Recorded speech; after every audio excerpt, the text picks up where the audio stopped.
So, hey, what's up, guys? How are you all doing? I hope you are all doing great, so welcome back to the channel. So, this story is about what happens if Naruto becomes the god of speed. So here is a quick summary of this video. After the battle with Kagaya during the Fourth Great Ninja War, Naruto is sent into a rift where he sees the Sage of Six Paths once again. But the knowledge that he is dead, Naruto is given a second chance at life to start a new journey in Earthland. Watch as Naruto embarks on a new journey. This is the only full part of this story. So, if you enjoy this, what if, do subscribe to the channel and hit that notification bell to never miss any updates from this channel. And check out my videos at the link given in the description. Watch and have fun. Also, make sure to share with your friends. And so yeah, without taking much more time, let's get into the video. As they were teleported into another dimension, the atmosphere got hotter and they could feel their sweat dripping more ferociously. Entering this dimension, one could tell that the respect element was fire. Kagaya brought them to a land with lava and volcanoes. Naruto and Sasuke knew that Kagaya influenced this dimension with her fire release. Be on your guards, guys, she will keep changing the dimension, so don't gaze at the environment too hard, said their old sensei.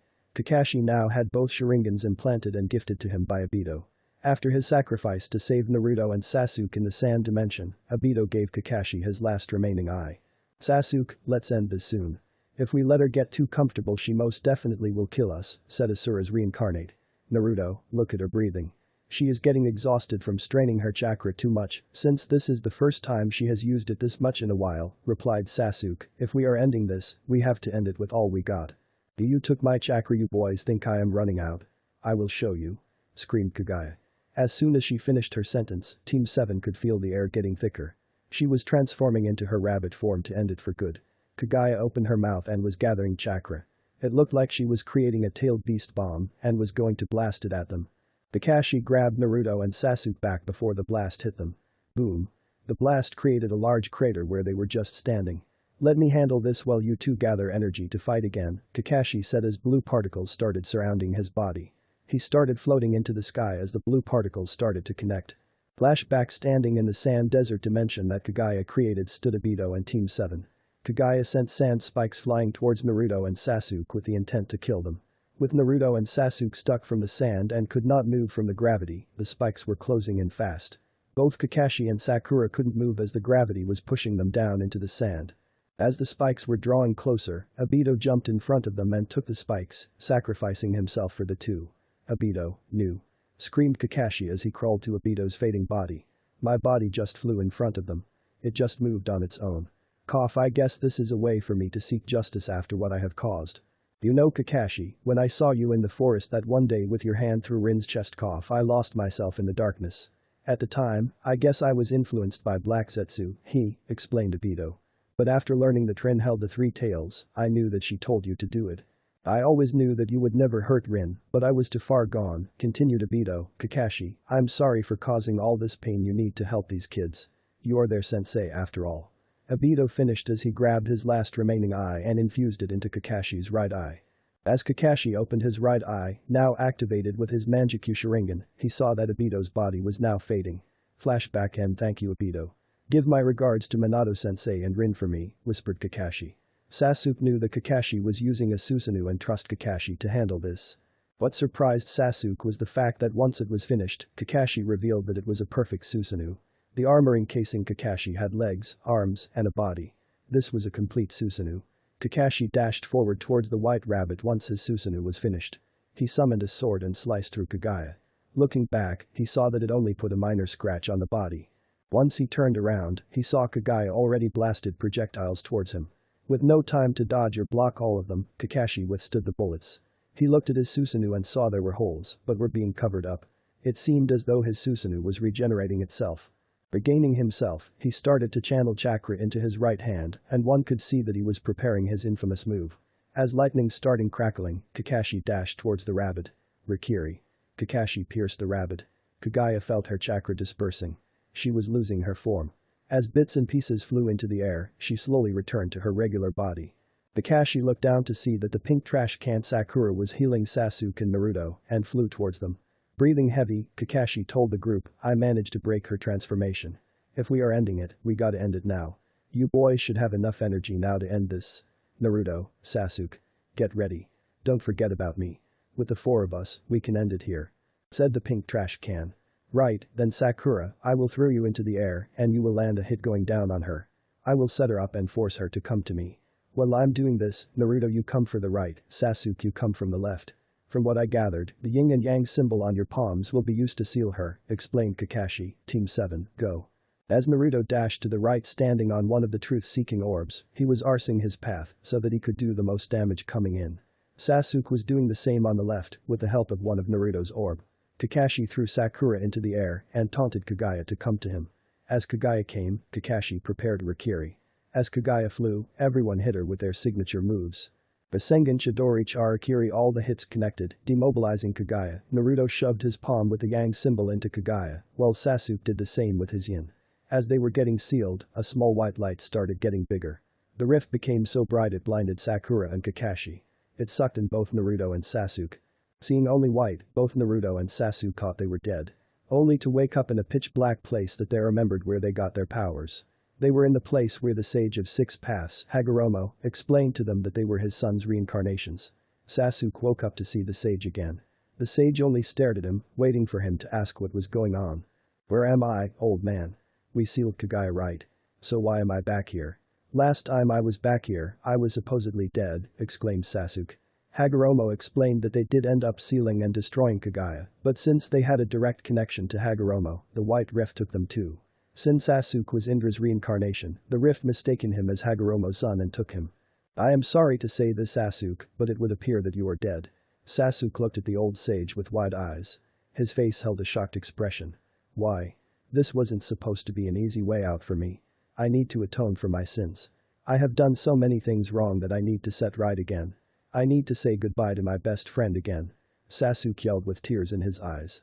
I am happy you feel this way, Sasuke. It seems as though you have changed from the dark person you once were. I will tell you this, Sasuke, you want to atone for your sins, right? How about I give you a second chance where you can do that? You will keep abilities, powers, but will be sent to another world.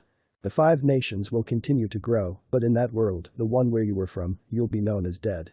However, don't worry, we will bless someone of your choosing to bear your child so that the Uchiha clan won't die.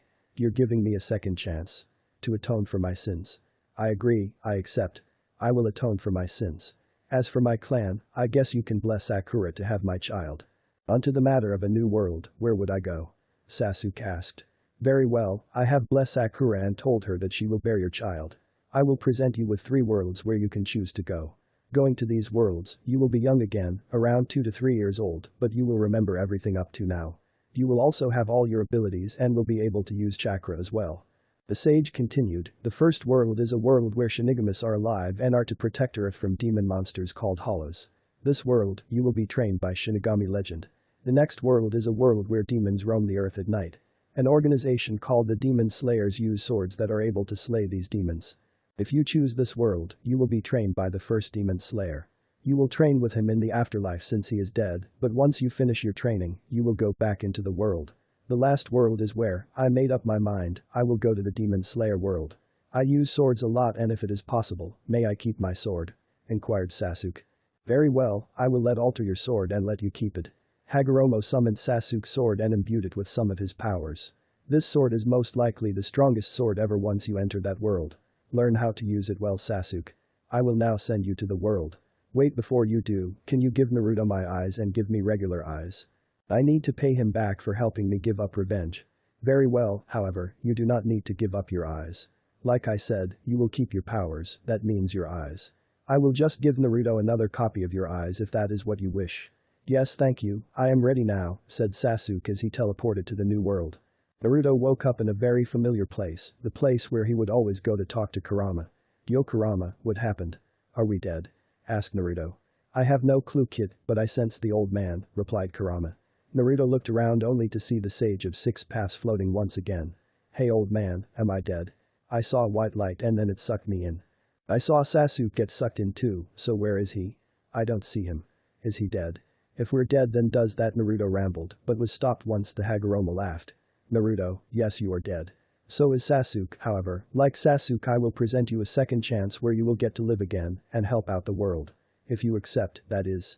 On to the matter of the rift, since you are Asura's reincarnate, the rift mistaked you for being him and sucked you in.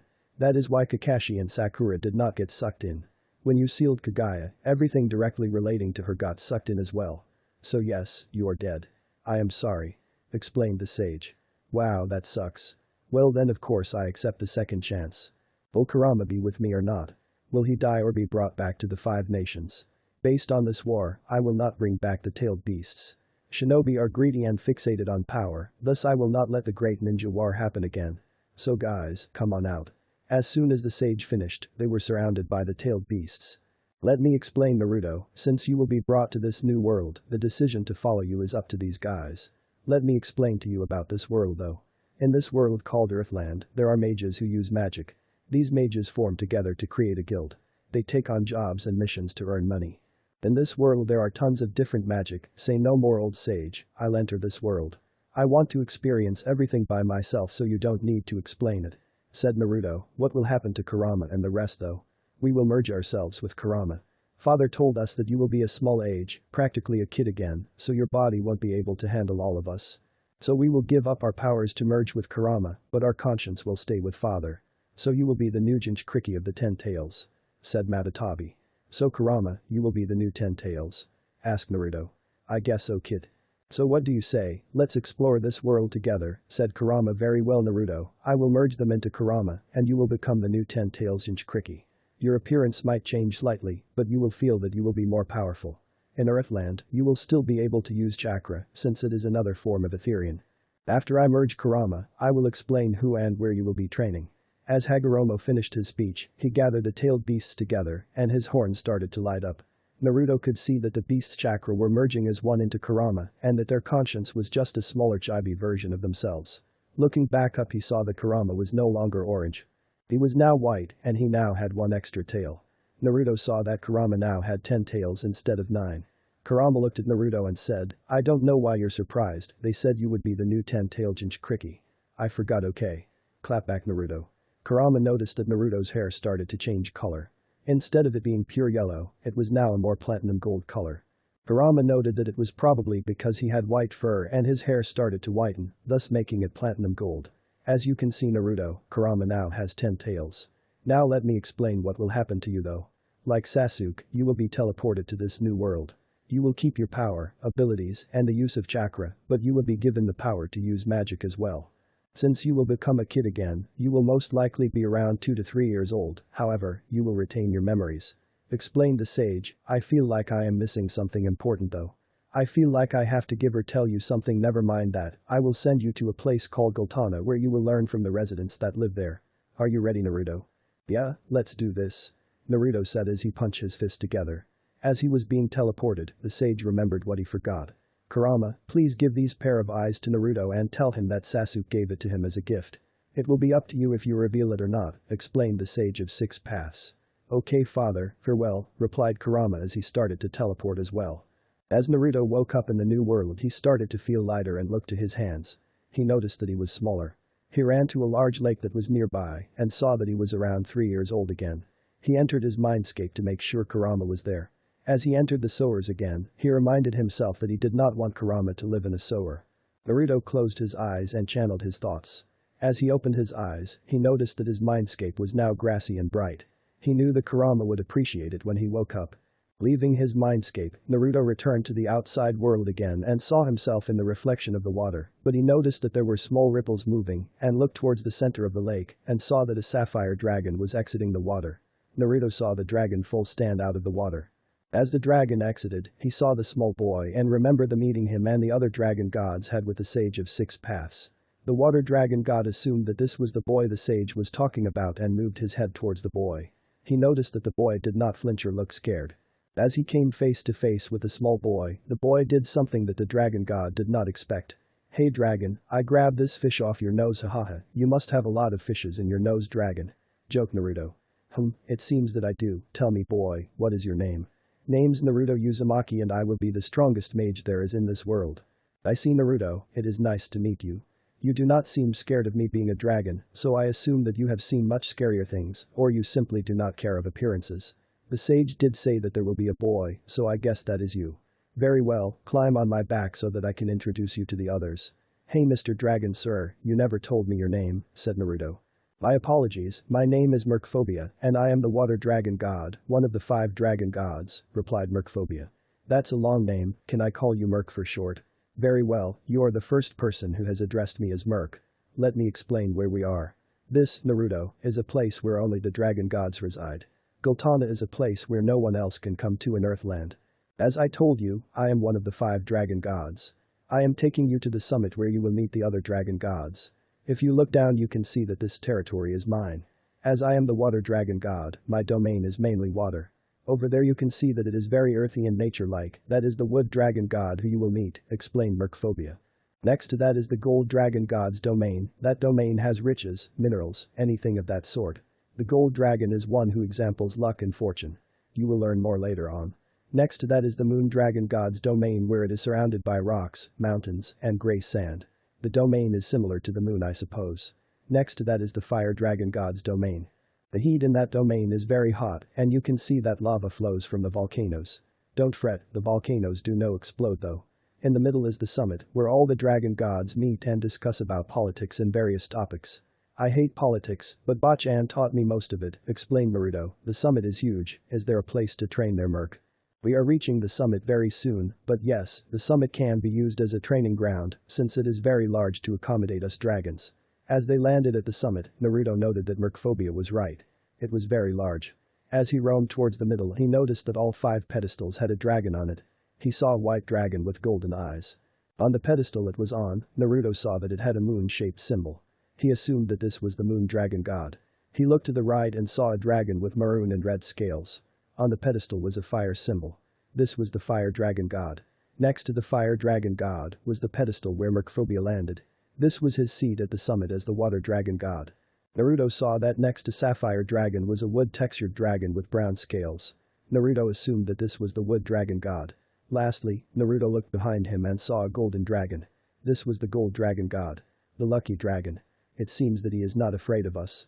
Tell me boy, what is your name? Spoke the wood dragon. It is Naruto, and I will become the strongest mage in this world. Believe it. Yelled Naruto. Hahaha, I like this boy. He has fire in his eyes, said the red dragon. Oh my, this boy is quite lively. It seems that this is the boy that the sage was talking about. Tell me Naruto, were you afraid of us upon seeing us? Asked the white dragon. No, I was not afraid of you guys. I could sense that you guys aren't evil.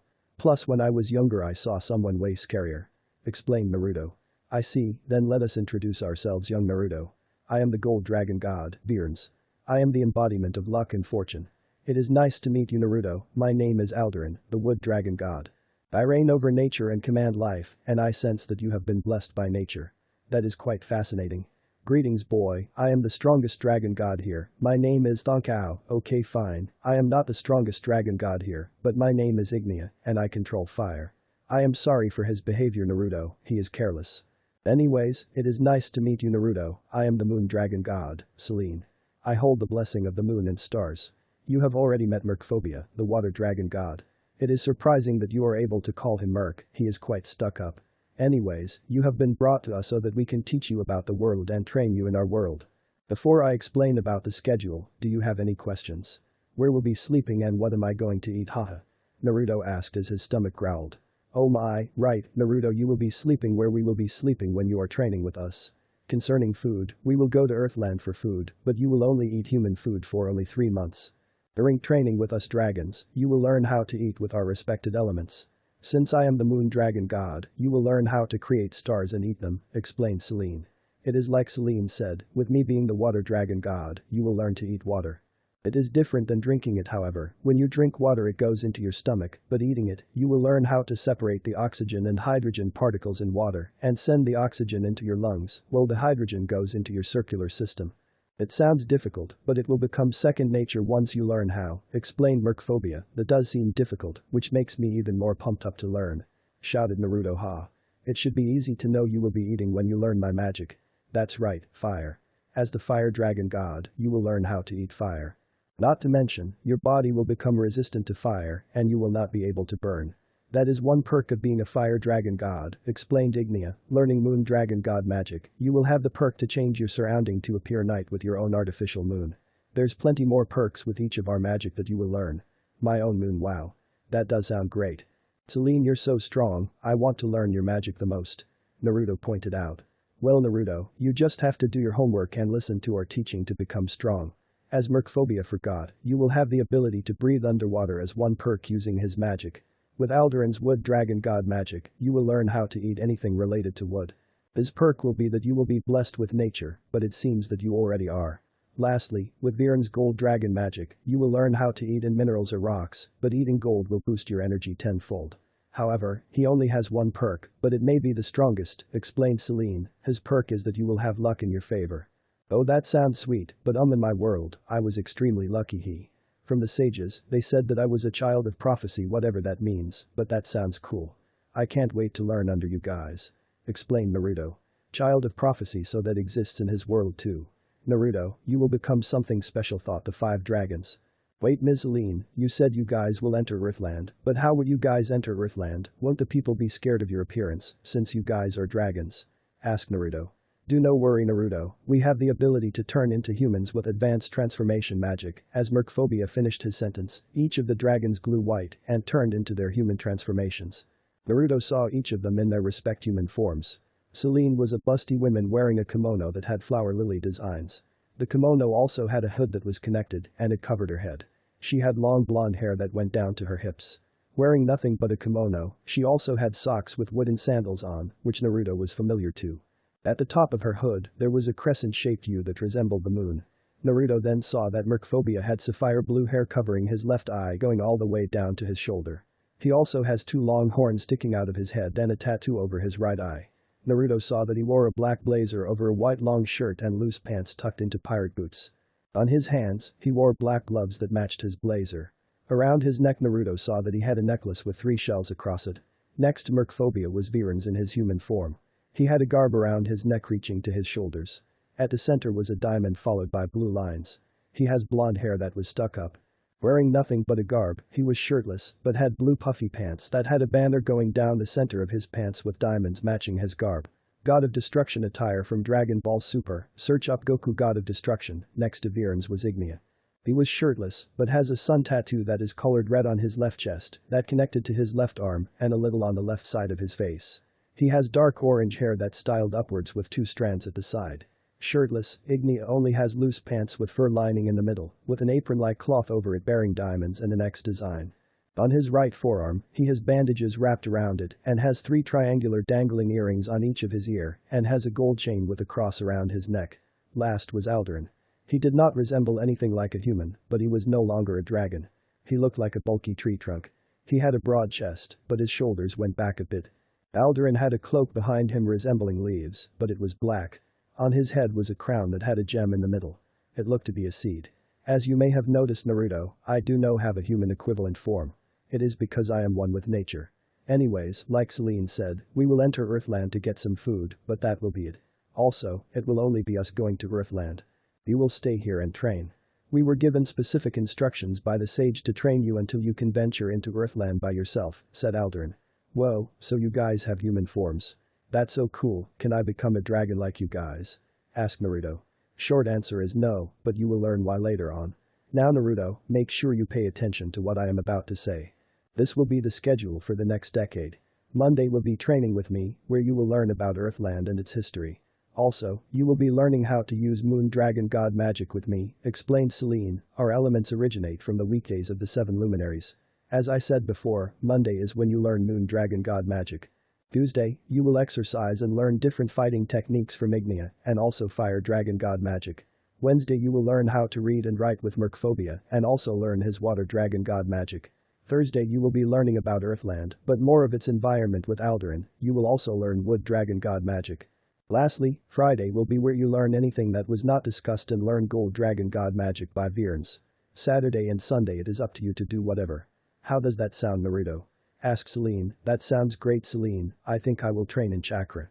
Also Alduran, if it's cool with you, can I train using Senjutsu with you since I draw in nature? Asked Naruto. Of course you can Naruto, anything related to nature I welcome, replied Alduran. Also, I need to tell you guys that inside me, I hold a tailed beast back from my world. He is my longest and best friend. His name is Kurama and he helped me so much. I think he is still sleeping though. Anyways, on Saturday and Sunday I will be practicing using Kurama's new chakra since he became the new 10 tails. I guess he is a god, hahaha, explained Naruto. Naruto, said Kurama. Kurama. You're awake, meet these dragon gods. They're here to help us, and they're the people old man Sage was talking about, exclaimed Naruto. Naruto then entered his mindscape and let Kurama take over. Name's Kurama. I live in his stomach. Nice to meet you all, said Kurama. It is nice to meet you as well, judging by your presence, you are extremely powerful. As a matter of fact, I think he is stronger than all 5 of us combined, Celine assumed. You jest, Celine, he is not stronger than all 5 of us combined. I guarantee you that I am able to beat him myself. If you are stronger than the 5 dragon gods, prove that you are stronger, release some energy or something. Igni yelled. I have nothing to prove to you guys, but I do not want us to be on bad terms. Very well, I will release 10% of what I can do, Kurama described. He focused his energy and as it condensed he released 1/10 of it. The power was so dense the air pressure thickened around the summit. Each of the dragon god fell down to the knees struggling to get up. As they were about to fall down even more, they stood up, sensing that Kurama stopped releasing his power. What power? How is this possible? That would mean he is the strongest being in Earthland. He's practically a deity. Thought Ignia this power, it's invigorating, thought Alderan. Does that prove that he is stronger than us, Ignia? Asked Celine. I'm sorry for doubting your strength, Ignia replied scared. After the showcase of his energy and talk with the dragons about how the training would work, Kurama thanked them for allowing Naruto to stay. He went back to the mindscape and told Naruto that he was done and would watch what Naruto would do now. Naruto returned from his mindscape and saw that the dragon gods were getting up to return to their respected domains. The only one left was Celine, the moon dragon god. He wondered why she was the last one left. He was brought from his thoughts as he saw her turn back into her dragon form. Quit idling, Naruto, today is a Monday and the start of your training and new journey in Earthland. Hop on, I will give you a ride to my domain, Celine said. Naruto obliged and started to climb on her side to be seat where her neck was. They flew through the air for a while, but Naruto took this time to observe the scenery. It was beautiful. The land was split into 5 and had different properties in each domain. Naruto, now a 3-year-old, had been influenced from his age and acted somewhat his age. Flying through the clouds, he tried to grab it like cotton candy and eat it. Celine looked at the scene and giggled as they flew down towards the mountain. As they landed, Naruto asked Celine what they were going to first. He wondered if he was going fight her or learn her magic, but his thoughts and wishes were shut down when she brought out books and laid them on a rock-shaped table. Naruto slumped but started to pick out a book that looked the most visually appealing. It was a history book of Earthland and how it came to be. Naruto told himself that today, like all Mondays, would be a long day. After a brief lesson on how Earthland came to be, Celine told Naruto that where they were was a distorted place that only they could enter. Gultana was where they were staying and was a place made only for dragon gods. She explained that they were first 5 dragons to become overwhelmingly powerful and thus became the dragon gods. Celine told Naruto that if the 5 of them were in Earthland, it was caused disruption due to their power. Because of that, she told him that she had the power to transport between dimensions and create them. So with the help with the other dragon gods, she made Gultana. Celine told Naruto about a dragon named Bulsirian, who was the first dragon to teach a human. She told him about the war with humans and dragons and told the little boy that Bulsirian took on a young girl as an apprentice. This young girl that Bulsirian took in eventually became a queen of his kingdom, Dragnef.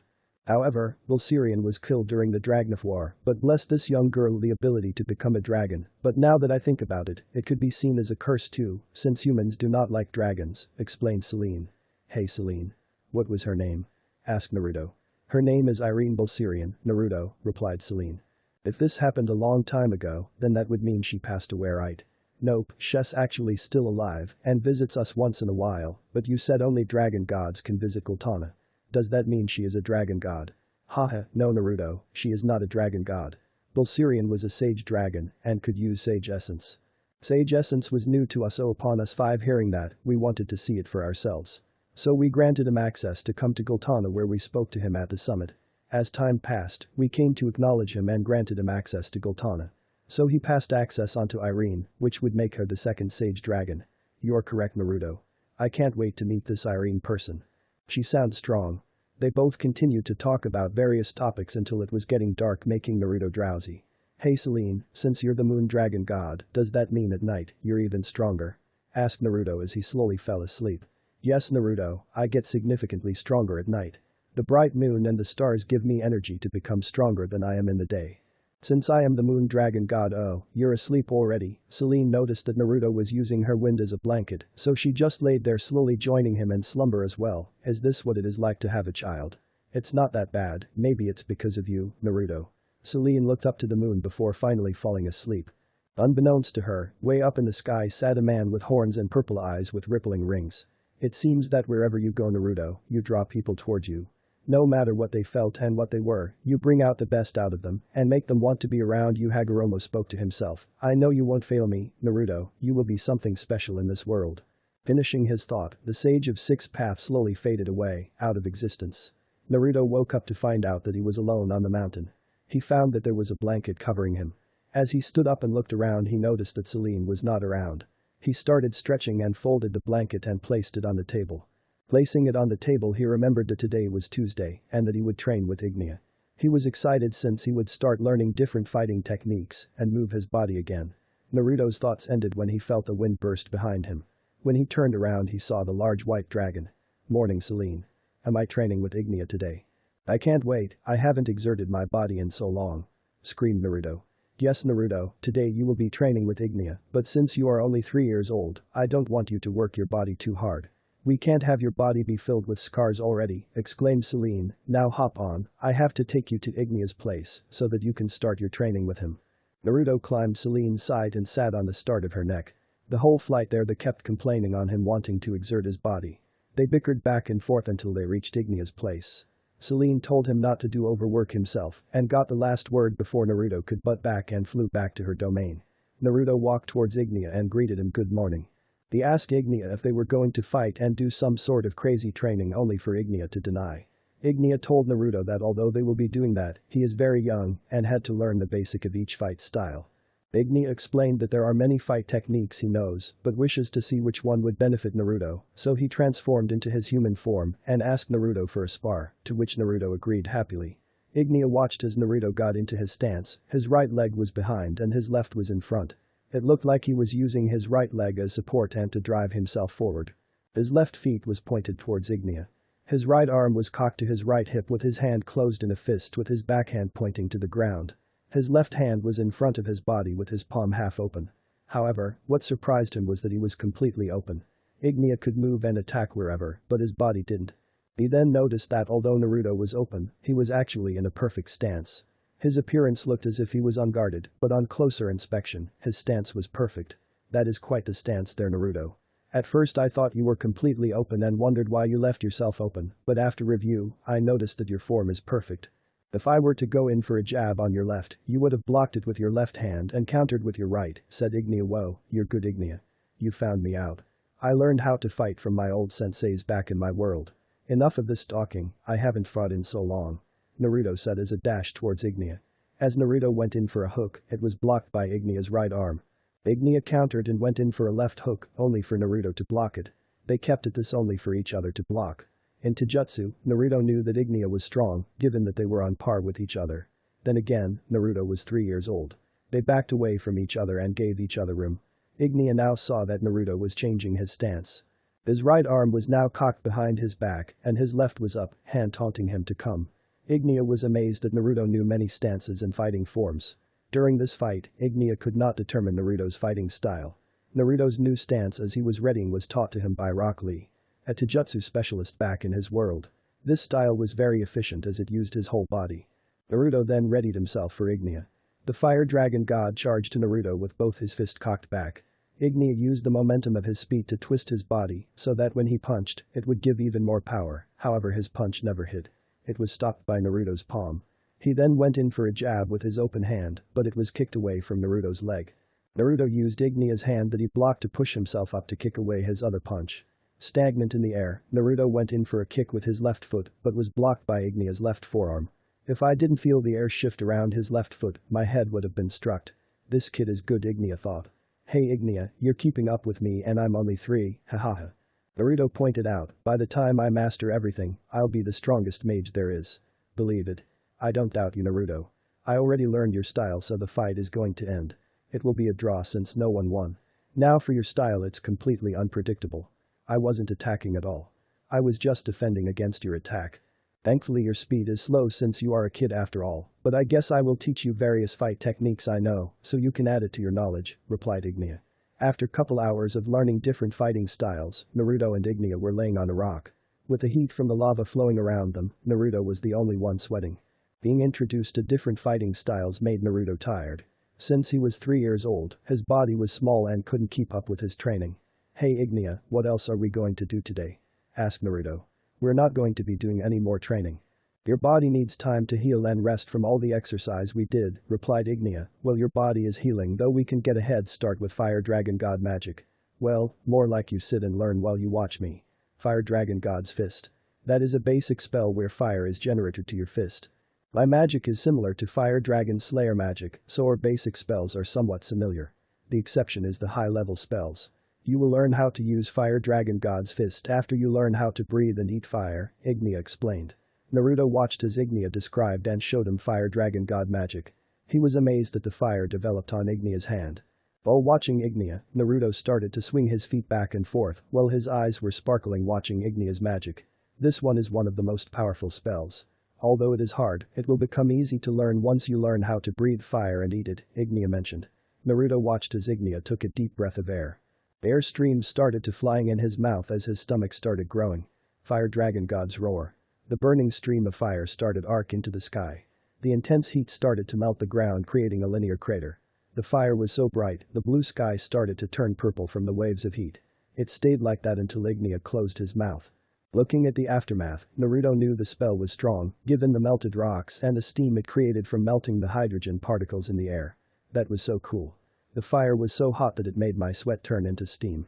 Shouted Naruto, so if I learn how to eat fire, I can do it as well. Well, learning to eat fire and breathe it will most certainly help you, but those are only components that are put together, Ignia explained, but was cut off by Naruto. Oh, that reminds me of my old sensei's training. I was trying to learn my dad's famous move and had to practice 3 components. If I could do that, then I can do this. Just you wait Ignia, I'm going to master the roar and master the other 4 roars too. Shouted Naruto. Ignia stared at Naruto. Something Naruto said reminded him of his brother.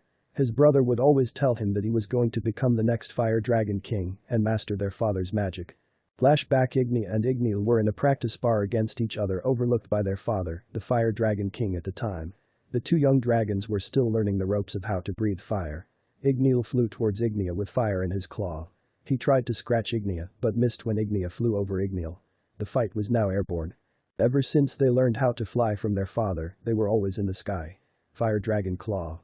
Shouted Igneel. Once again his attack missed. Ignia was always the faster one of the 2. Ignia dodged under Igneel and countered him, attacking his stomach. Fire Dragon Wing Attack. Ignia shouted as his wing made direct contact with Igneel's stomach shooting Igneel higher into the sky. Igneel regained his composure and flew down towards where Ignia floated. Flying down he opened his mouth and concentrated his fire energy into his lungs. Fire Nano was being drawn from his body into his lungs where it was condensing. Outside his mouth, stream of the air were entering it. As he soared down to Ignia, he released the fire that was being condensed in his lungs. Except, it was not a dragon's roar. The fire was surrounding his face and nose because of how fast he was diving. The fire then covered his head as he dove towards Ignia. Fire Dragon's Searing Spear. Yelled Igneel. From below, Ignia saw and felt Igneel drawing in energy to make an attack. As Igneel came closer, Ignia felt that he would go for a combat range attack. Trying to cut the distance and not get hit, Ignia started to build up energy in his body. He focused and let energy into his lungs. Take a deep breath, Ignia opened his mouth and let a loud yell. Fire Dragon's Roar. As the 2 attacks came into contact with each other, a white bright light flashed. Scene change Ignia and Igneel were young mature dragons now. They were now larger and stronger than they once were. Still under their father's training, they were now more agile. Once again, they were in a spar after a long training session with their old man. I'm going to win this fight Ignia.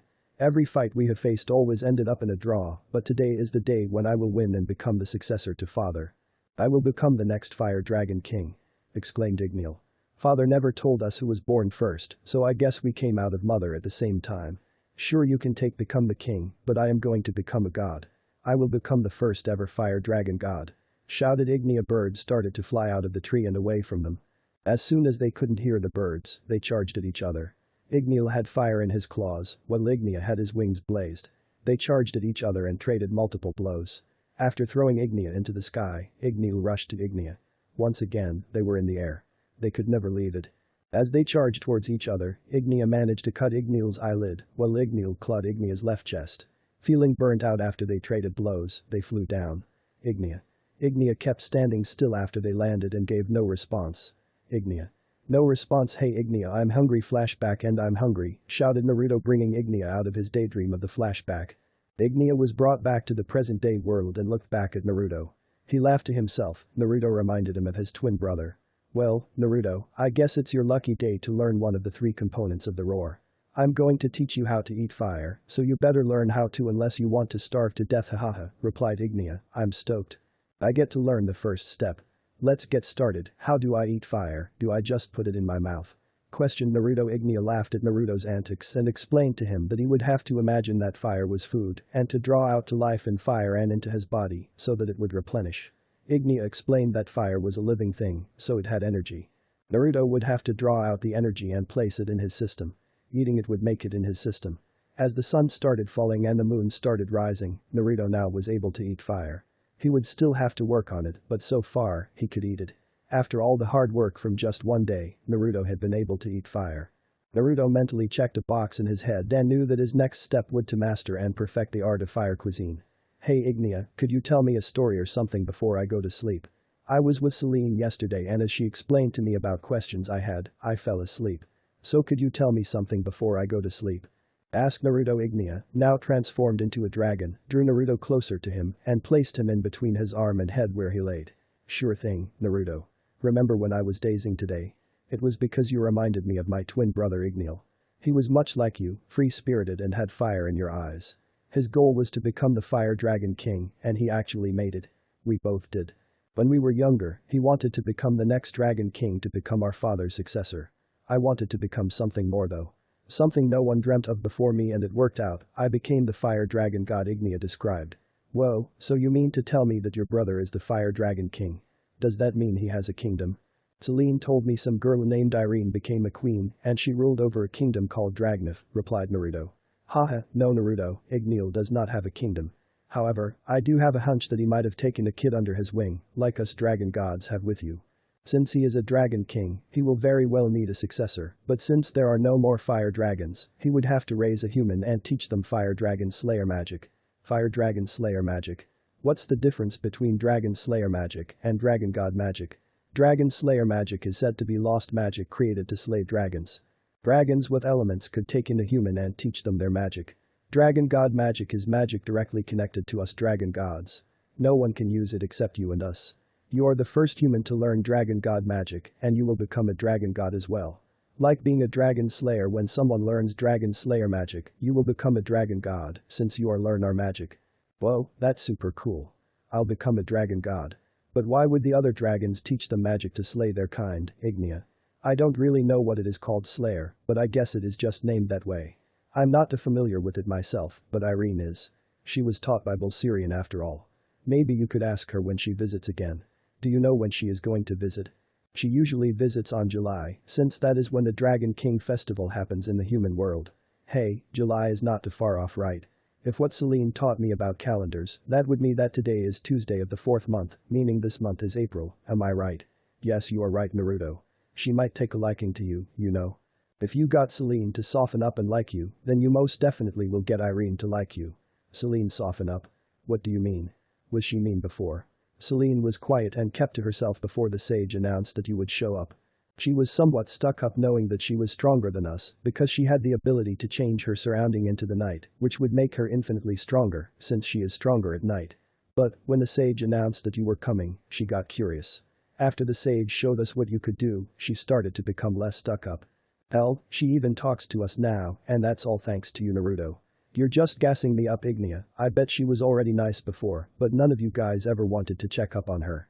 She was probably lonely like I once was. Yawn, it's getting pretty dark out now, and I can't wait to train with Merc tomorrow, Naruto said as he snuggled closer to Ignia. Huh, she was lonely. I never thought of that, thought Ignia as he drifted to sleep as well. Today was a Wednesday. Naruto was going to learn how to read and write with Mercphobia. Back in the elemental nations, he hated writing. He never paid attention in class and always failed his test. Naruto is a hands-on learner. He never liked sitting in one place and read. Growing up and going on the training trip with Jiraiya made him smarter. Naruto thought that he would just do what he did in the training trip with his old master with mercphobia. Opening his eyes, he saw that Ignia was still asleep. Not wanting to wake him up, Naruto got out of his grasp and jumped down from his arm. It was still early before he would go to mercphobia. So he started to train before Ignia woke up. Since he didn't have a partner and didn't want to train by himself, he entered his mindscape to see if Kurama was still asleep. "You woke up early, kid," Kurama spoke. "Hey Kurama, I woke up kinda early and wanted to train before I head to Merc's place." "Want to spar?" asked Naruto. "I could stretch a little, but I am not going to hold back, Naruto. I still need to get used to this new 10 tails chakra," Kurama said as he got into fighting stance. "I wouldn't expect nothing from my partner," Naruto replied as he started drawing the new 10 tails chakra. White chakra-like flames enveloped his body. He was now in the newly 10 tails chakra mode. Before, when he used this mode, it was the 9 tails chakra mode and was orange, but now it was white. "Ready Kurama? Let's go." Naruto charged towards Kurama but was punched back by his large fist. Kurama then charged up a tailed beast bomb and blasted it at Naruto as he was recovering. Seeing this, 4 chakra arms came out from the back of Naruto's cloak and blocked the black projectile. Forcing it and pushing it smaller, Naruto then infused his chakra into and held it in his palm. "Tailed beast Rasengan," Naruto shouted as he cocked his hand back and dashed towards Kurama. Landing it at Kurama's stomach made the fox move back slightly. Naruto then looked up and saw that Kurama was smiling. "Being the new 10 tails has its perks, kid," Kurama said as he absorbed the tailed beast Rasengan. "A unique perk that it gave me is that I can absorb chakra." Kurama used 4 of his tails and grabbed Naruto's arms and legs and held him stationary in the air. As Naruto was stuck there, Kurama brought his hand up to him and flicked his head, making Naruto fly all the way back. Naruto immediately recovered and blasted back towards Kurama. In his hand was a large Rasengan, but it never hit because Kurama simply punched Naruto. As Kurama expected, Naruto puffed in clouds, and acting like a smokescreen, 3 more Narutos came out. The one on the right had a red Rasen Shuriken, the one on the right had a blue Rasen Shuriken with sparks covering it, while the last one behind the 2 held a regular one. Fire style. Rasen Shuriken. Lightning style. Rasen Shuriken. Wind style. Rasen Shuriken. They all threw their shurikens at Kurama, but Naruto noticed that a tailed beast bomb was heading his way. Both Kurama and Naruto were hit with each other's attack. Naruto was blasted back from Kurama's attack, and although the fox was hit, he had no scratches on him. Getting up without any scratches or damages, Naruto smiled and said, "I guess the new 10 tails chakra benefit us greatly." Agreed.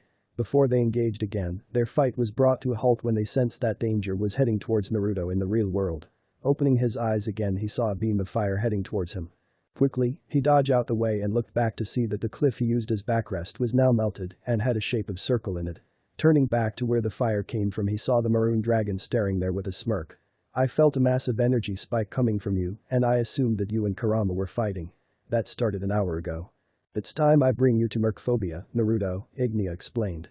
"Oh, I hate reading and writing.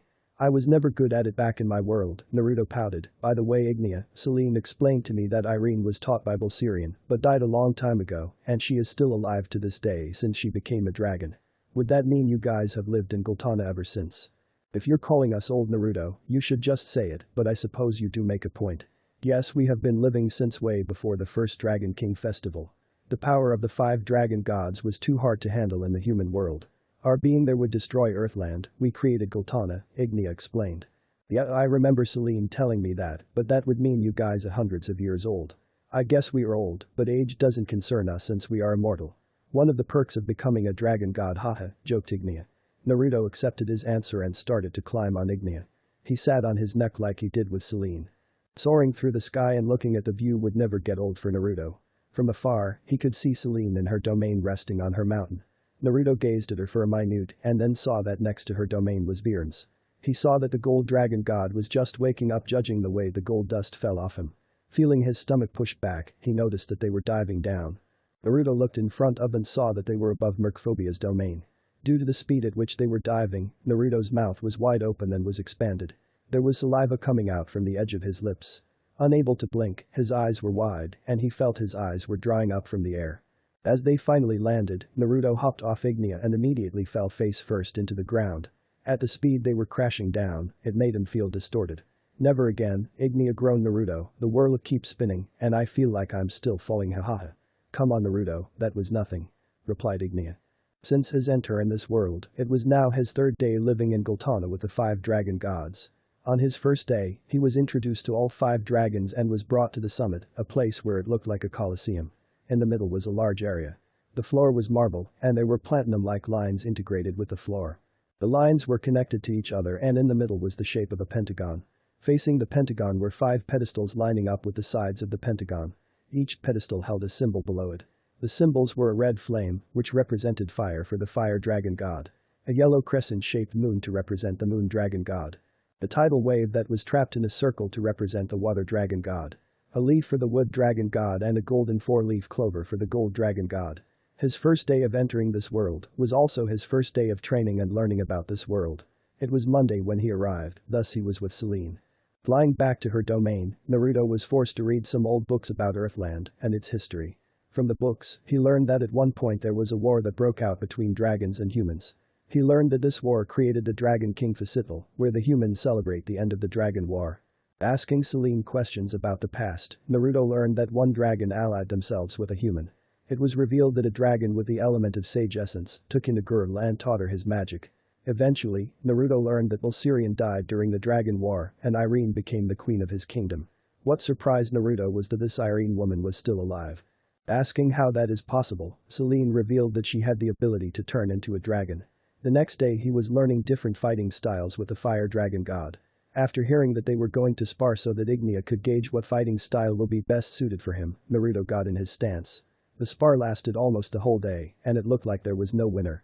Ignia told Naruto that his fighting was unpredictable and that one style would not fit him, so he suggested that he would teach Naruto various fighting styles for him to have multiple he could use in his repertoire. Finishing their sparring session, Naruto wanted to learn more. Without giving up, Naruto kept asking Ignia, which annoyed the orange head. Finally accepting, Ignia demonstrated his fire dragon god's roar and blasted the intense heat projectile into the air. Amazed, Naruto asked how he could learn and master the spell. To which Ignia explained that there was 3 steps to be able to perform the spell. The first was to learn how to eat fire and gather its energy. Second was to learn to breathe fire and become comfortable with it. The last and final step was to combine both steps together and to bring it into his lungs. Hearing the steps to master the spell reminded Naruto of when he had to learn and master the steps of the Rasengan. Eventually, Naruto got hungry from the spar they had and knew that there was nothing to eat around them. Ignia was too lazy to travel to the human world to get Naruto something to eat, so he taught him how to eat fire. From what Ignia told Naruto, fire was a living thing and had energy.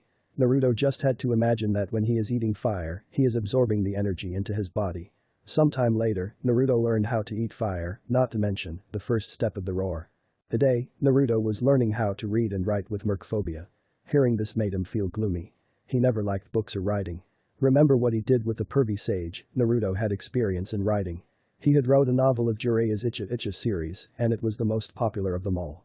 Naruto, however, knew that this world does not use the same writing as the elemental nations. So Naruto remembered something. Something important. Shadow clones transfer their memories back to the original once they're dispelled. A light bulb lit up in his head. He could use his favorite and most used jutsu to learn how to read and write with mercphobia while he learns water dragon god magic. Since there was only one mercphobia though, he would ask Merc to tell his shadow clones how to write and read while he trains with the original Naruto. Hey Merc, how are you today? Any more fishes swim into your nose? Asked Naruto. I am well Naruto, thank you, and no fishes swam in my nose, replied the sapphire dragon. So Merc, today I learn how to read and write from you right? Yes Naruto, we can use half the day for you to learn how to read and write, while the other half you learn water dragon god magic. How does that sound? Sounds good, but I got something better. Naruto put his fingers into a plus sign and shouted, multi-shadow clone jutsu. As the clouds puffed up and disappeared, it revealed about 100 Narutos. Let me explain Merc, this is my favorite jutsu where I make solid clones of myself. Whatever they learn, I learn. So I propose that 25 of them learn how to read, 25 learn how to write, and the rest will learn how to use water dragon magic with you. How does that sound? Naruto proposed. Interesting. Very well, I will summon books on how to read and write to the 50. That means that I will teach the rest of you water dragon god magic. Since you're going to need something to write on, I will summon tables, replied Mercphobia as he summoned tables set up in a row that looked like it belonged in a classroom. Naruto's clones started to sit behind the tables and open their books. Each one of them flipped through the pages and helped each other with their task. The first half of the bunch was learning how to write the alphabet. They started with write A multiple times so that their muscle would get used to writing, then followed throughout the alphabet. Back to the other half, Naruto and his clones were waiting for Mercphobia to finish setting up for the reading and writing half. So what's the first step to learning Water Dragon God magic? Asked Naruto. Finishing summoning the books, the Sapphire Dragon directed his attention towards Naruto and his clones. Well, the first step into using my magic is to go stay in the water and feel it out. The basis of this preparation is so that you become one with the water. You flow with it in a way that you will be able to use it to your imagination, explained Mercphobia. You must learn how to control water. Learning how to do this is the basis for all spells, even the high-end spells. Whoa, so I basically meditate in the water. This is sort of like Senjutsu training I did back in my world. I would meditate gathering in nature chakra. I guess that's why Alderan felt nature coming off me, Naruto explained. I see. I supposed it is somewhat similar. Once you sit in the water, try to picture the flow of the water. The energy that resides in it. It is hard to explain, but once you feel it, you will know what I am talking about. Naruto acknowledged what he said and walked towards the lake. Walking to the shallow end, Naruto sat down and let the water rise to his hips. In front of him stood Mercphobia, watching Naruto as he stood in front of him. Sitting still in the water, Naruto concentrated the feeling of the water touching him. But it was just that, a feeling. He couldn't sense anything. It was just wet. Naruto then remembered what he did when training in Senjutsu. He started to release some of his energy into the water. As he released his energy, he could feel small faint traces of nature energy. Except it wasn't nature energy. It was the energy in water. Focusing harder, he could now envision each water particle. It was then that a small faint light started to surround his body under the water. Each of his clones kept watching until they saw the light. With that motivating them, they started to sit down in the water and meditate, following Naruto's lead. From what they gathered, they had to envision the flow of the water. This exercise was very much like learning how to apply water to your feet and walk on water. They had to make their energy exactly the same as the water. If the water flowed like a river, their energy had to match the direction, the flow, and the speed of it. If the water was still, their energy had to be in sync. The only progress so far they saw was when the original Naruto had a small faint light surrounding his lower body. They needed to sync their energy with the water. Like Mercphobia said, he had to be one with the water. Listen guys, don't give up. Remember the training with the waterfall where we had to cut it. We applied chakra to our hands directly into the water to cut and stop the flow of water. If we do the opposite where we open our energy as a way of an extra container for water to flow, then copy it, then we can do it. Naruto shouted to his clones. Right. Replied a clone. We got this. Replied another. With all of them riled up, Mercphobia watched as Naruto was slowly beginning to get it. Back with the clones learning how to read and write, they were getting pretty far in just a day. With the help of clones, they made learning how to read and write a new language cut down from a month to a day. So far the clones had learned how to write the letters of the alphabet and were able to form sentences. They also learned how to sound out the letters and understood how to read basic words and sentences. Currently, half of them were working on writing the names of the 5 dragon gods, trying to get the correct spelling, but more like them sounding it out and trying to get it right. The other half were reading books that consisted of picture books with some words, a map of Earthland, since they wanted to know the big places such as Alvarez and Ishkur, and a novel of sorts. The clones weren't really interested in the plot of said novels. They more so wanted to just learn how words were formed. The dragon flew, a clone tried to say out loud. This half got the short end of the stick. Since they were all Naruto, they hated reading. Doing this got on their nerves, so eventually the system broke and they were mentally exhausted. They were just going to take a break. Yeah, a small break. Returning to the batch of Naruto's learning Water Dragon God magic, they were still struggling. It has been hours since they started, but they were in sync with each other like they were when trying to cut the waterfall back in Konoha. The Sapphire Dragon could feel bursts of energy releasing from the group. Eyes wide with a shocked face, Mercphobia noticed that one of the clones' energy disappeared. He looked at the clone and noticed that he was still there. So one of them actually managed to become in sync with the water. I see now, he released a wave of his energy into the water, hoping that it would replenish from the energy in the water. With it being in his body system, he adapted to its flow and did become one with it. Amazing, the water dragon thought. Guys. I did it. The clone yelled as he dispersed, so that the rest could figure out how. With happy faces, Naruto and his clones followed the exact step as the first clone to find out how. Mercphobia could now feel that all the clones were sensing with the water's energy. One by one, he felt the large flowing energy from the group disappear. It seems as though you learned how to become in sync with the flow. I am surprised that it only took you a couple hours. This step would be almost impossible for any other person, as this is the hardest step to learning my magic, boasted Mercphobia. Nice job Naruto. It seems that it is getting dark. You have overworked yourself today learning the hardest step to my magic, and on top of that, you learned how to read and write. After all that hard work, I think it's time for a break. You did well today." Naruto couldn't reply back. He was so exhausted and tired physically and mentally. All of his clones have dispersed, and all of them dispelling at once gave him a small headache. It was amazing to see that he could still summon that much at the age of 3. 100 shadow clones at the age of 3. Fatigue getting the best of him, he passed out and fell back into the water. Mercphobia saw that he passed out and picked him up and placed him on land, covering him with log of wood. It was good enough to serve as a blanket. Looking back at Naruto laying under a log made the water dragon god think, "This side is too amusing. He won't think much of it, I don't think." Laughing quietly, Mercphobia retreated back into the water where he would rest. The sun was rising above the horizon. With the water dragon sleeping down in the lake, there laid Naruto a few feet before the shore of the lake. Passing out from exhaustion from the training yesterday, Naruto was just waking up now. Before opening his eyes in the real world, Naruto was brought into his mindscape. "I thought you remembered not to dispel all your clones at once, Naruto. All the memories of the clones rushed to your head and gave you a headache. Since your body is at the age of 3, it can't take the overload. Take it easy next time, kid," the 10-tailed fox explained. "Man, I was so ready to continue training.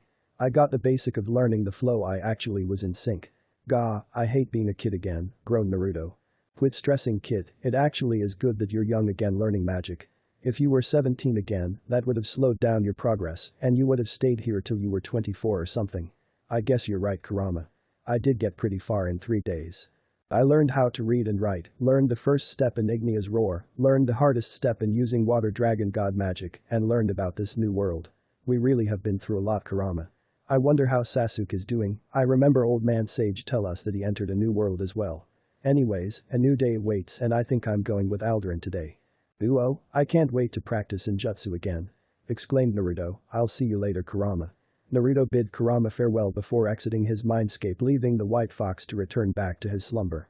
I should probably tell him some side effects of becoming the 10 tails Jinchuriki. I guess I'll just tell him after his training.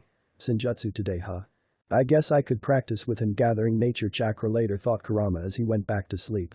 Opening his eyes, Naruto saw that a log was covering him. Taking it off of him, Naruto noticed that he used the log as a blanket and mentally laughed at the sight. Getting up and stretching, Naruto went towards the water and channeled chakra to his feet, allowing him to walk on it. Crouching down, he dipped his hand in and sent a wave of energy into the water, hoping that it would reach Mercphobia and wake him up. Walking back to shore waiting for Mercphobia, Naruto was thinking what he was going to do today. It was Thursday, and he was going to train with Alderan, the wood dragon god. He would learn about Earthland's nature and environment. Hopefully with the knowledge, his senjutsu would become even more stronger. He wondered, since he was in a world, would he be able to differentiate what to absorb? Leaving his thoughts, Naruto felt the vibration the water caused. Staring into the middle of the lake, Naruto saw that the water was rising. Letting the water fall off him, Mercphobia rose. Spreading his wings as wide as he can, he flew towards Naruto and landed right in front of him. "Good morning, Naruto, did you like the blanket that I got for you?" the water dragon joked. "You did that was pretty funny, haha. Today I get to train with Alderan, right?" asked Naruto. "Today is Thursday, so yes, you will be training with Alderan. The old brute will help you with drawing and nature energy. He will also be teaching you about Earthland like Celine taught you, but will focus on the land. Remember when you read the map? He will teach you the continents and everything related to it. Make sure to pay attention, because some of the information is important." "Alright, Merc. I will make sure to pay attention. I'm actually quite excited to see what I'll be learning." Naruto climbed on Mercphobia as he lowered himself for Naruto to get up. The 3-year-old sat on the bridge of his neck like he did when riding with the other dragons. Soaring through the skies again made Naruto happy. He always enjoyed the view of Gultana and how the domains were completely different. Waking up in the morning and flying through the sky for the breeze of air was always uplifting. The scenery never got old for Naruto. He liked the fact that the land was not only grass and water, it was different in each domain. Flying through the clouds, Naruto noticed some winged fish flying above the clouds. Considering they were still in Mercphobia's domain, it wasn't strange to see that there were fishes in the sky. Letting his mind take over, he tried grabbing the fishes, but they were nowhere close for him. Soon approaching to the large forest-infested domain, Naruto and Mercphobia landed down to be greeted by the large wooden dragon. He was at least twice, if not 3 times the size of Mercphobia. Of the 5, Alderan was the largest, almost looking like a moving castle with wings. Getting off of Mercphobia, Naruto dusted his pants as he landed. He then waved off to the water dragon as he was flying back to his domain. Turning his attention back to Alderan, he greeted him. "Morning, Alderan. I can't wait to train with you today." Naruto shouted excitedly. "Yes, Naruto, today should be farewell straightforward since you have experience with gathering nature energy," explained the wood dragon as he walked into the large forest. "So what are we going to start with first? Am I going to learn your magic, Alderan? I hope it's something exciting." "I don't want to learn about Earthland again," Naruto groaned. "I'm sorry, Naruto, but Selene wants you to learn more about the world first before we teach you our magic. Mercphobia and Ignia only taught you the first step to using their magic, but you are nowhere near close to using a spell or being able to use their magic." Selene was quite strict on how she wanted you to stick to your studies first before magic, and when she's mad I don't even want to think of it, Alderan spoke. The wood dragon god continued, "However, I will make an exception.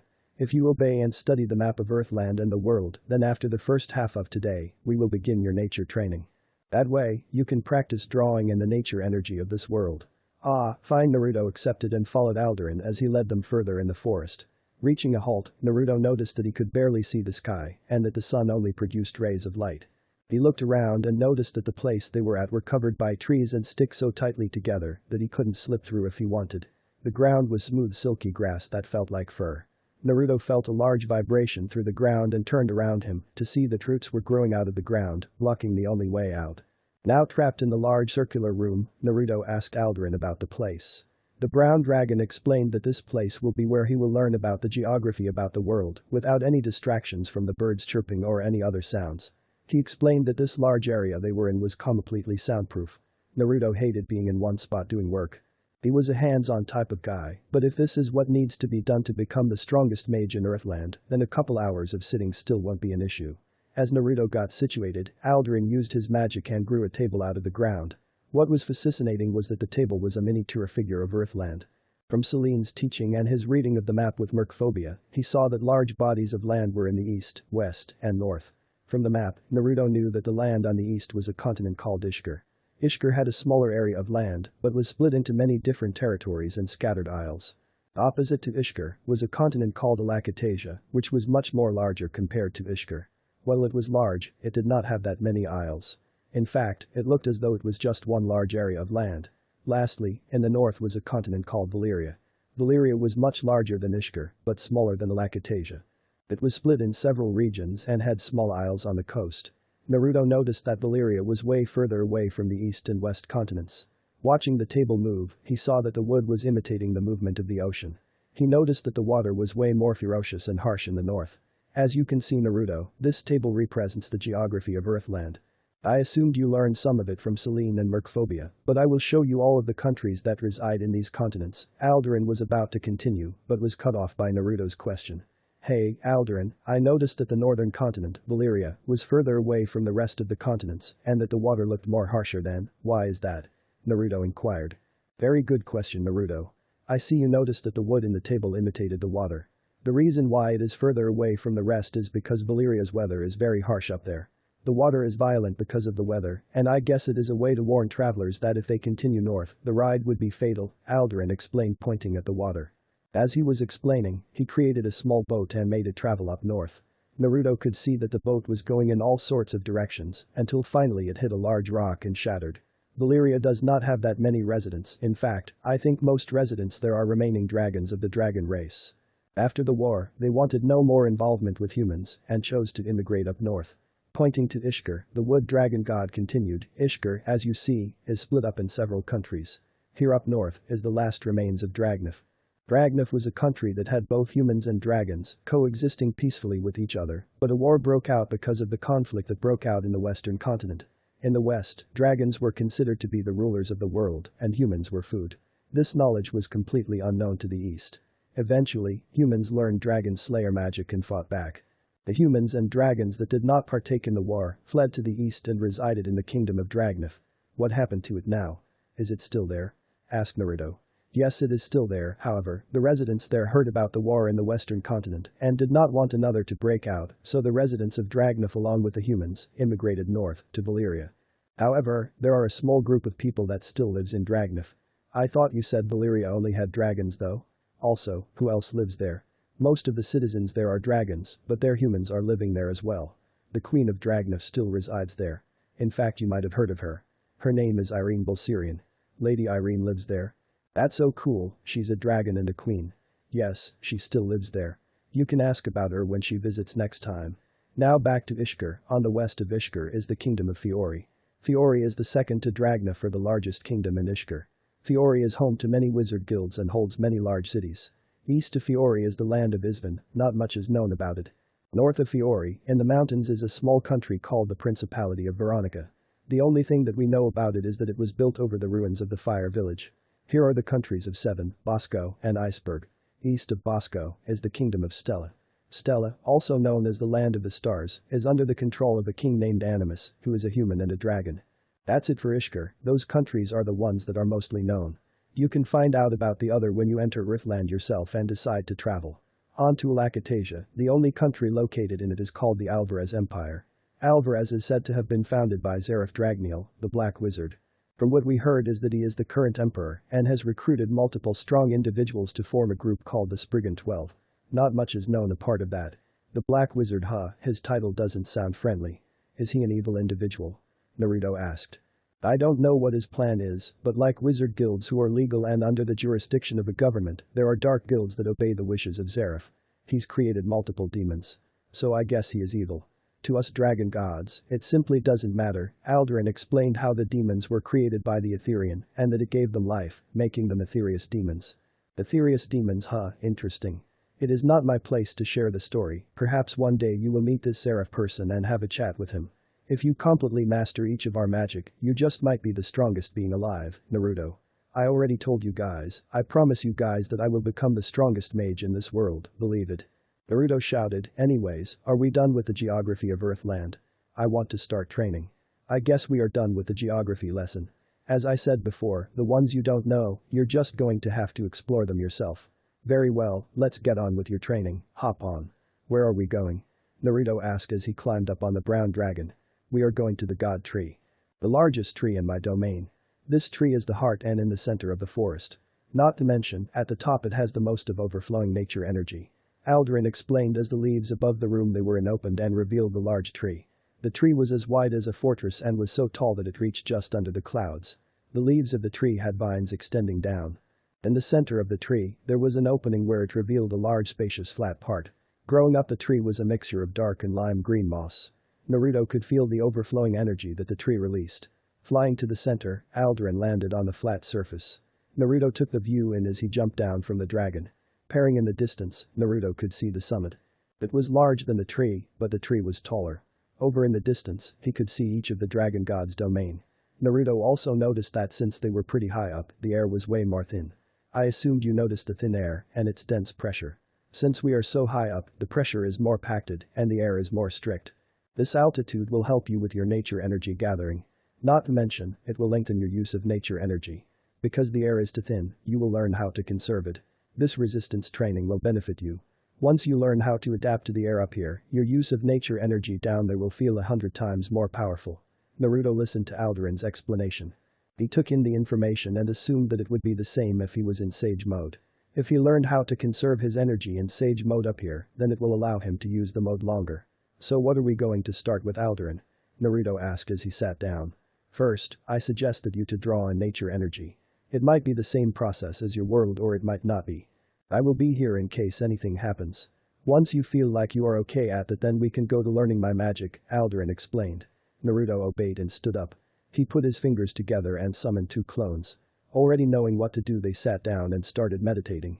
Remembering his senjutsu training back in Mount Myaboku, he was told to learn to sit completely still. Not forgetting anything, Naruto started to draw in the nature energy surrounding him.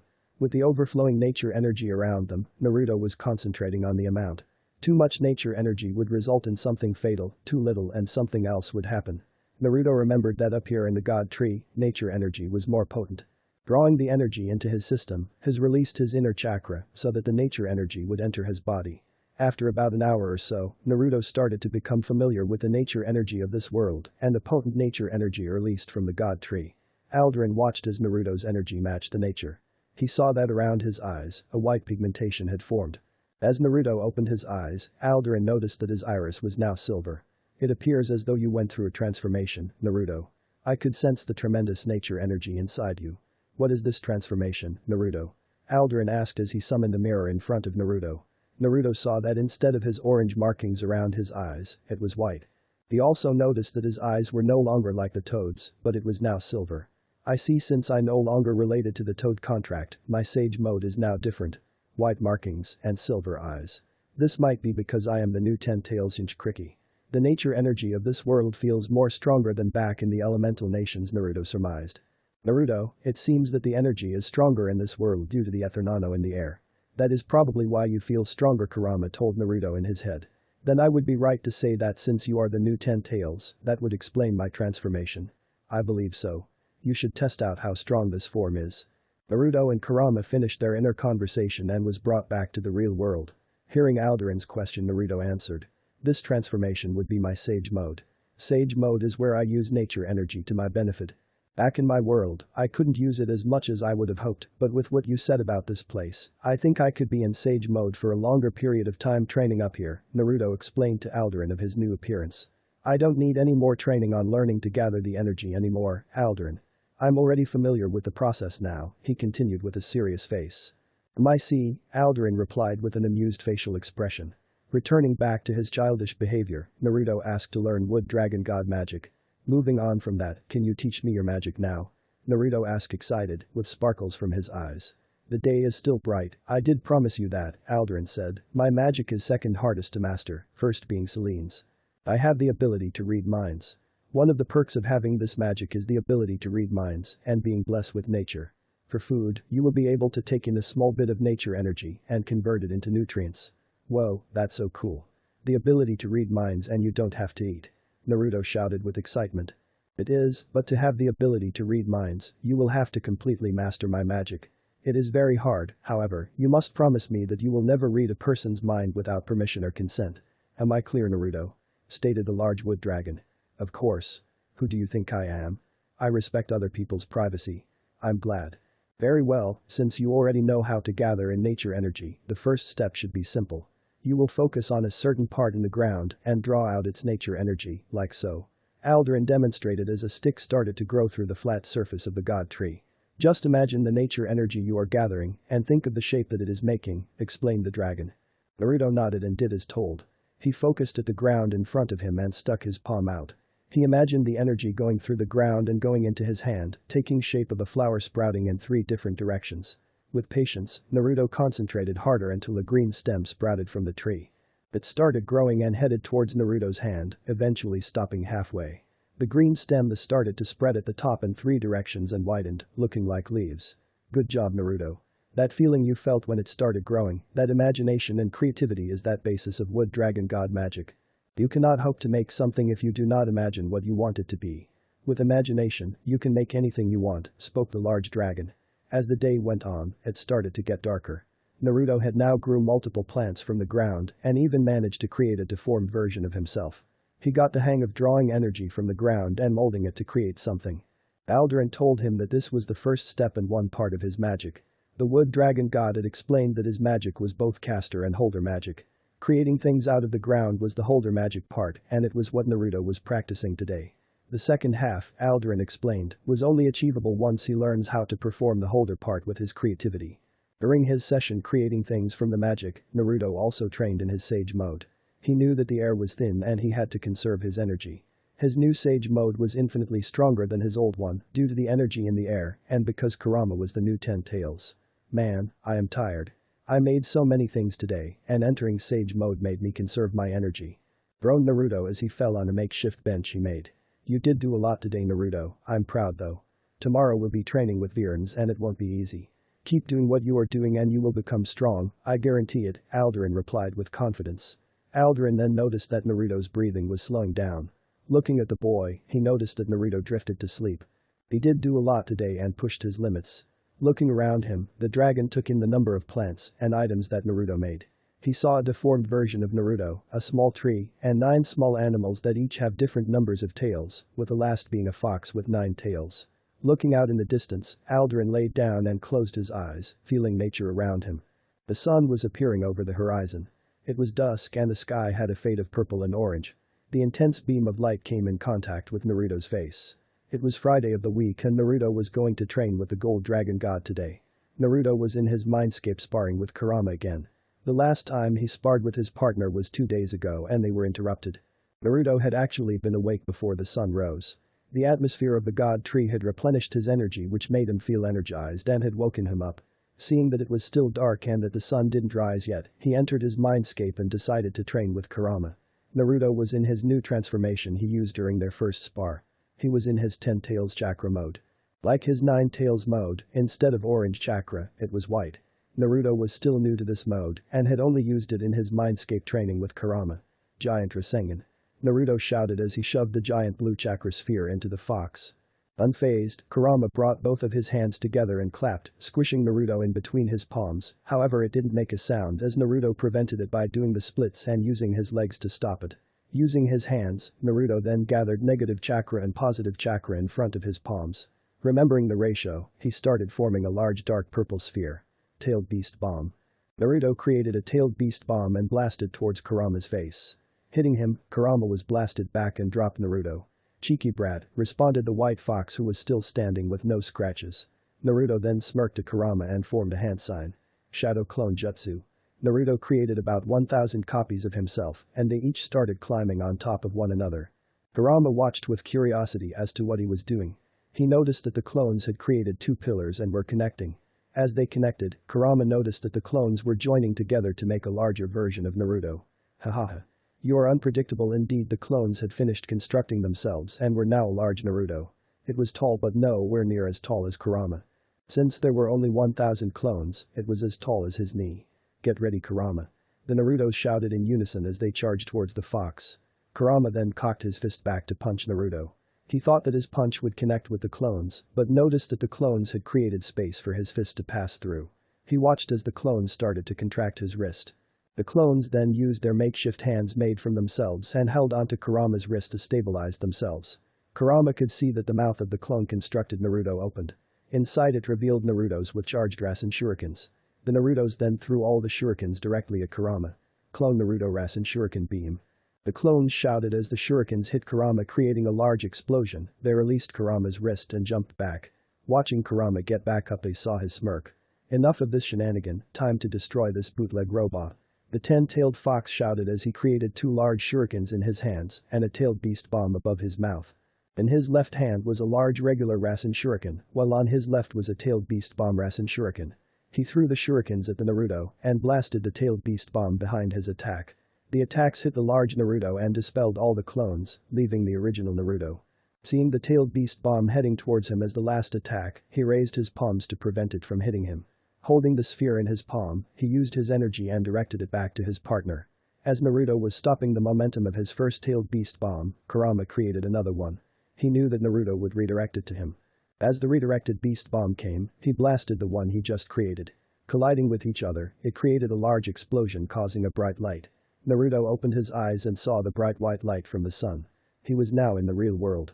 He assumed that the tailed beast bombs created a light because of the sun. "Draw, Kurama?" the platinum blonde asked. "I would have won, but sure," replied the white fox. Naruto watched as the sun rise over the horizon. He saw the domains of the other dragon gods and the summit.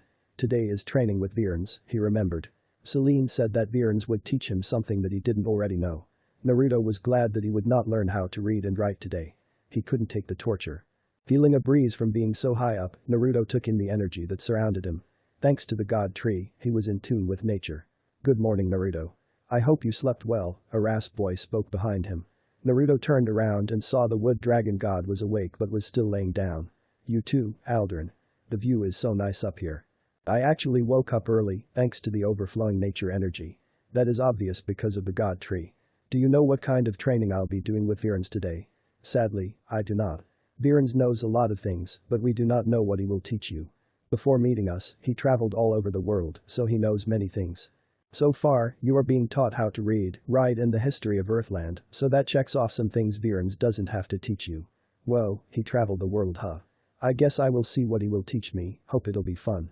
The brown dragon got up and grabbed Naruto with his claw. Naruto, new to this because he would usually sit on their necks, was holding on tight to the claw. He was scared that he would slip and fall. As they flew through the air, Naruto noticed that the forest was actually larger than he thought. Around the god tree looked to be a maze, but on the outside of it, it was clear and colorful. Lots of different types of trees inhabited the forest. Naruto saw that they had crossed into Viren's domain, seeing as the forest was no longer under him. He saw very green grass under him. He noticed as he went closer to the mountain, the grass had stopped. In the mountain, he saw lots of colorful rocks and ores. Naruto then brought his attention to the tallest mountain. Inside the mountain was a hollow area where grass and flowers had formed.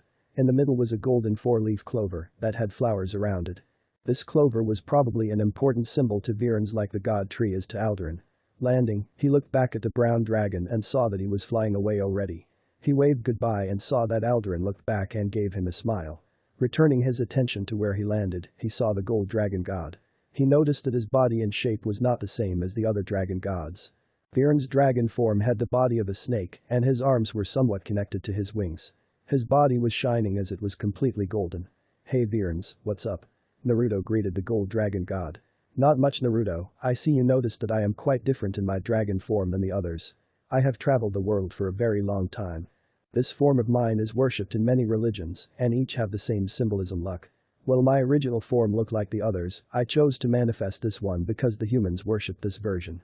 Some humans have seen other dragons, but still chose to worship me," explained Virens. "Also, I am way faster in this form." "Whoa, so you chose to become different. I like it." Naruto exclaimed as he gave Virens a thumbs up. Virens then swirled around Naruto and grabbed him with his claws. He carried him to a flat surface that was directly underneath the golden clover. Naruto saw that there were two white stairs on the left and right with golden railings that connected the flat surface to the top, where the clover was. Naruto looked around the surface as he landed and noticed that the floor was white marble like the summit. Directing his attention back to the golden dragon, he saw that Virens flew into the air with wide wings and then started to swirl around Naruto, glowing a bright yellow in the process. As the light died down, Naruto opened his eyes and saw Virens in his human form. "What have you learned so far in your first week from the dragon gods?" asked the blonde. "Let's see, Celine introduced me to the history of Earthland. Ignia taught me some fighting styles and the first step to using his magic. Merc taught me how to read and write and how to become one with water. And Alderan taught me how to gather nature energy and create stuff from it using his magic," Naruto explained as he put a finger under his chin. "Okay, I know what we can do today. As you know, I have been around the world and learned many things, so today I will teach you how to use different types of weapons, but we will mainly focus on the use of swords. We will switch up with learning my magic sometime during our training. How does that sound, Naruto?" Viren suggested. "Swords, that's awesome. My mom was said to be good with swords." "That sounds great," Naruto replied, jumping up and down with excitement. Viren summoned an array of weapons that floated stationary in the air.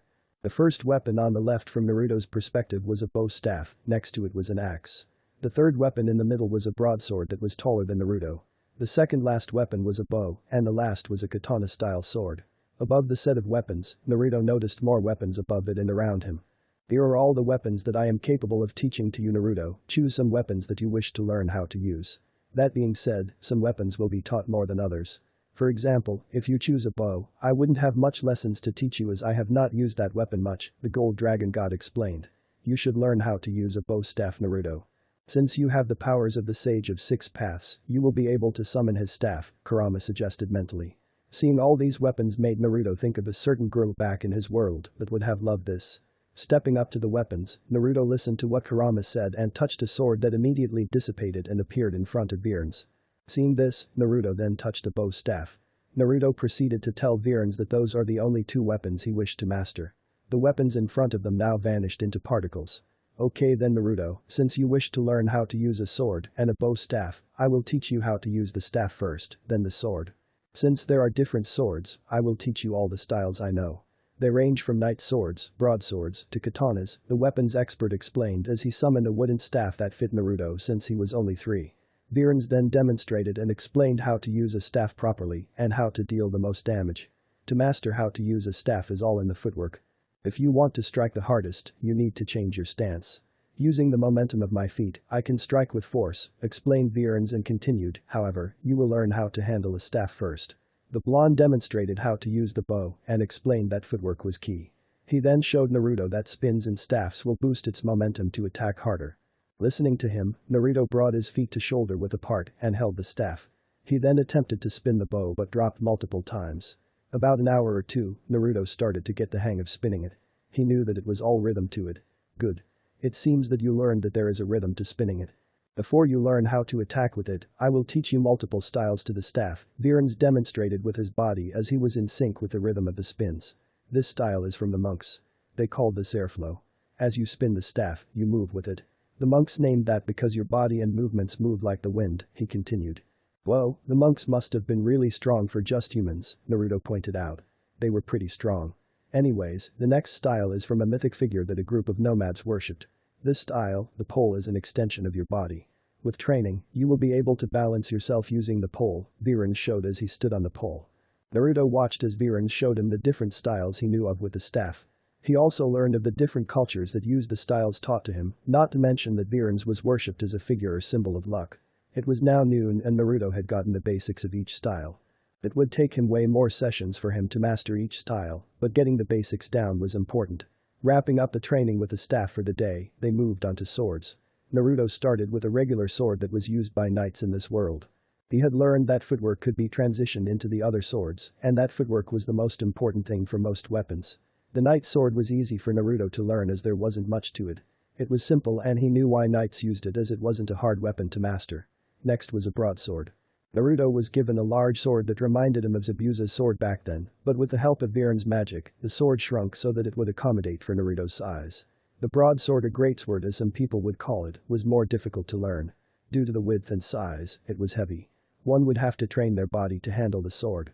Thankfully, in Naruto's case, he was able to lift and use the sword since he trained his body multiple times over the course of the week and his attributes transferred over from the elemental nations. Not to mention, he was the container of the new 10 tails. Naruto learned that to use the greatsword, it was mainly all footwork and momentum. Because of its size, you would have to pivot your feet so that it would compensate for the weight. His first time swinging it was fine, but as he tried to make a second move, he lost his balance. Virens then showed him that his feet were too close together and his stance made him lose his balance. After widening his feet, he tried again. Releasing his first strike, he then put his right foot forward and then made a connecting attack. He listened to what Virens said and fixed his footwork. Eventually, he got the hang of using the greatsword and moved on to the next sword. The next sword he practiced with was a rapier. It held a thin blade and had a concave hilt. Naruto was told that this sword was not one where you would slice at something. To use the sword, one would have to jab at their enemies to pierce them. This sword was easy for Naruto to learn, but he claimed that this sword would not fit him and his style. The other swords that Naruto practiced with, he could use. The rapier was too small and too precise for his style, so he chose to not practice with it. Naruto was then informed by the Gold Dragon God that these swords were the most used type and that any other swords would fall into one of these types. The last sword was the katana. Virens had lots of knowledge of this sword and said that it was his favorite weapon to use. Naruto, who had already learned some footwork, liked this sword the most. Naruto had a wooden katana to practice with and noticed that he could create his own style with a katana. Liking this sword the most, Naruto asked Virens if he could learn everything he can about the katana. He wanted to master this weapon the most since it had reminded him of his best friend. Back in the elemental nations, Naruto remembered that Sasuke had a sword that looked like a katana. Not to mention that his mom had used a sword as well. Matter of fact, Naruto remembered lots of people that were close to him had used swords. His own sensei had used a sword at one point. Wishing to learn more on how to use a katana, Naruto begged Virens to teach him all he knows. It had been 3 to 4 hours since Naruto started learning how to use a katana.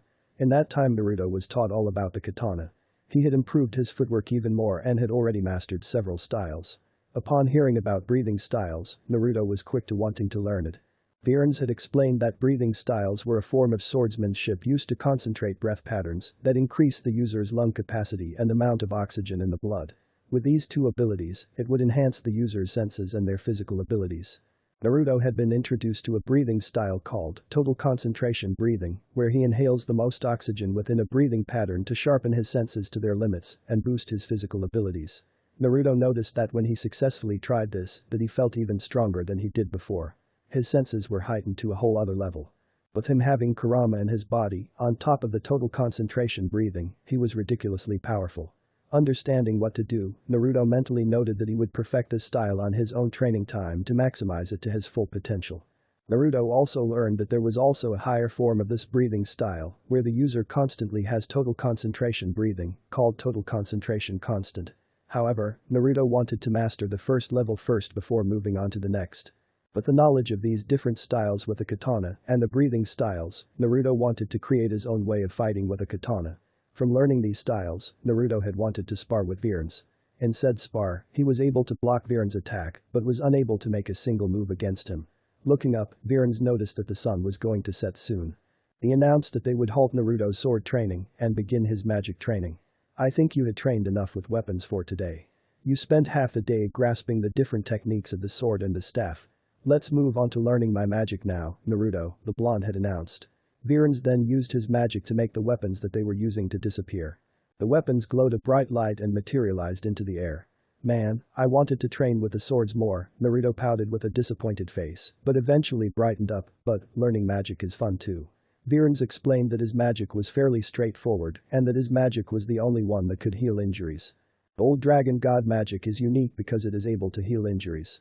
Not only that, it will purify any poison or substance that is harmful to the body. While those sound like defensive properties, it does have some offensive spells bound to it as well. However, the healing aspect is the highest degree of using my magic, Viren's explained to Naruto of his magic.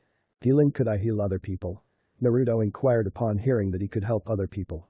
Yes. It is the strongest dragon healing magic there is. It is stronger than Sky Dragon magic healing and any other healing magic.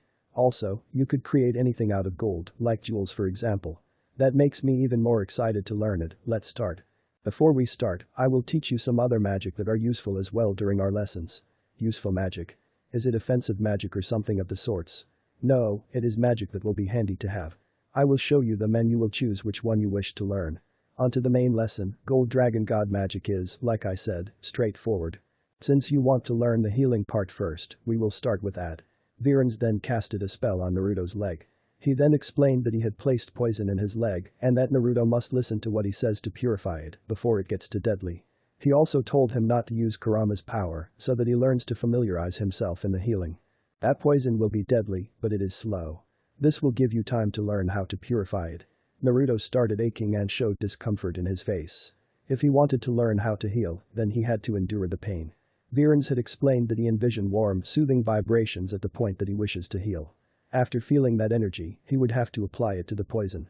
Naruto had tried to comprehend what Viren said and did as he told, but it didn't work. The sun was now setting and the moon was rising. The poison was still lingering and had now reached his hips. Naruto cleared his mind of any stress and doubts of the healing not working and focused on purifying the toxin that was spreading. After countless attempts, Naruto started to feel a warm sensation vibrating above where the poison was. Naruto's hand was hovering over the poison and was glowing a bright yellow light.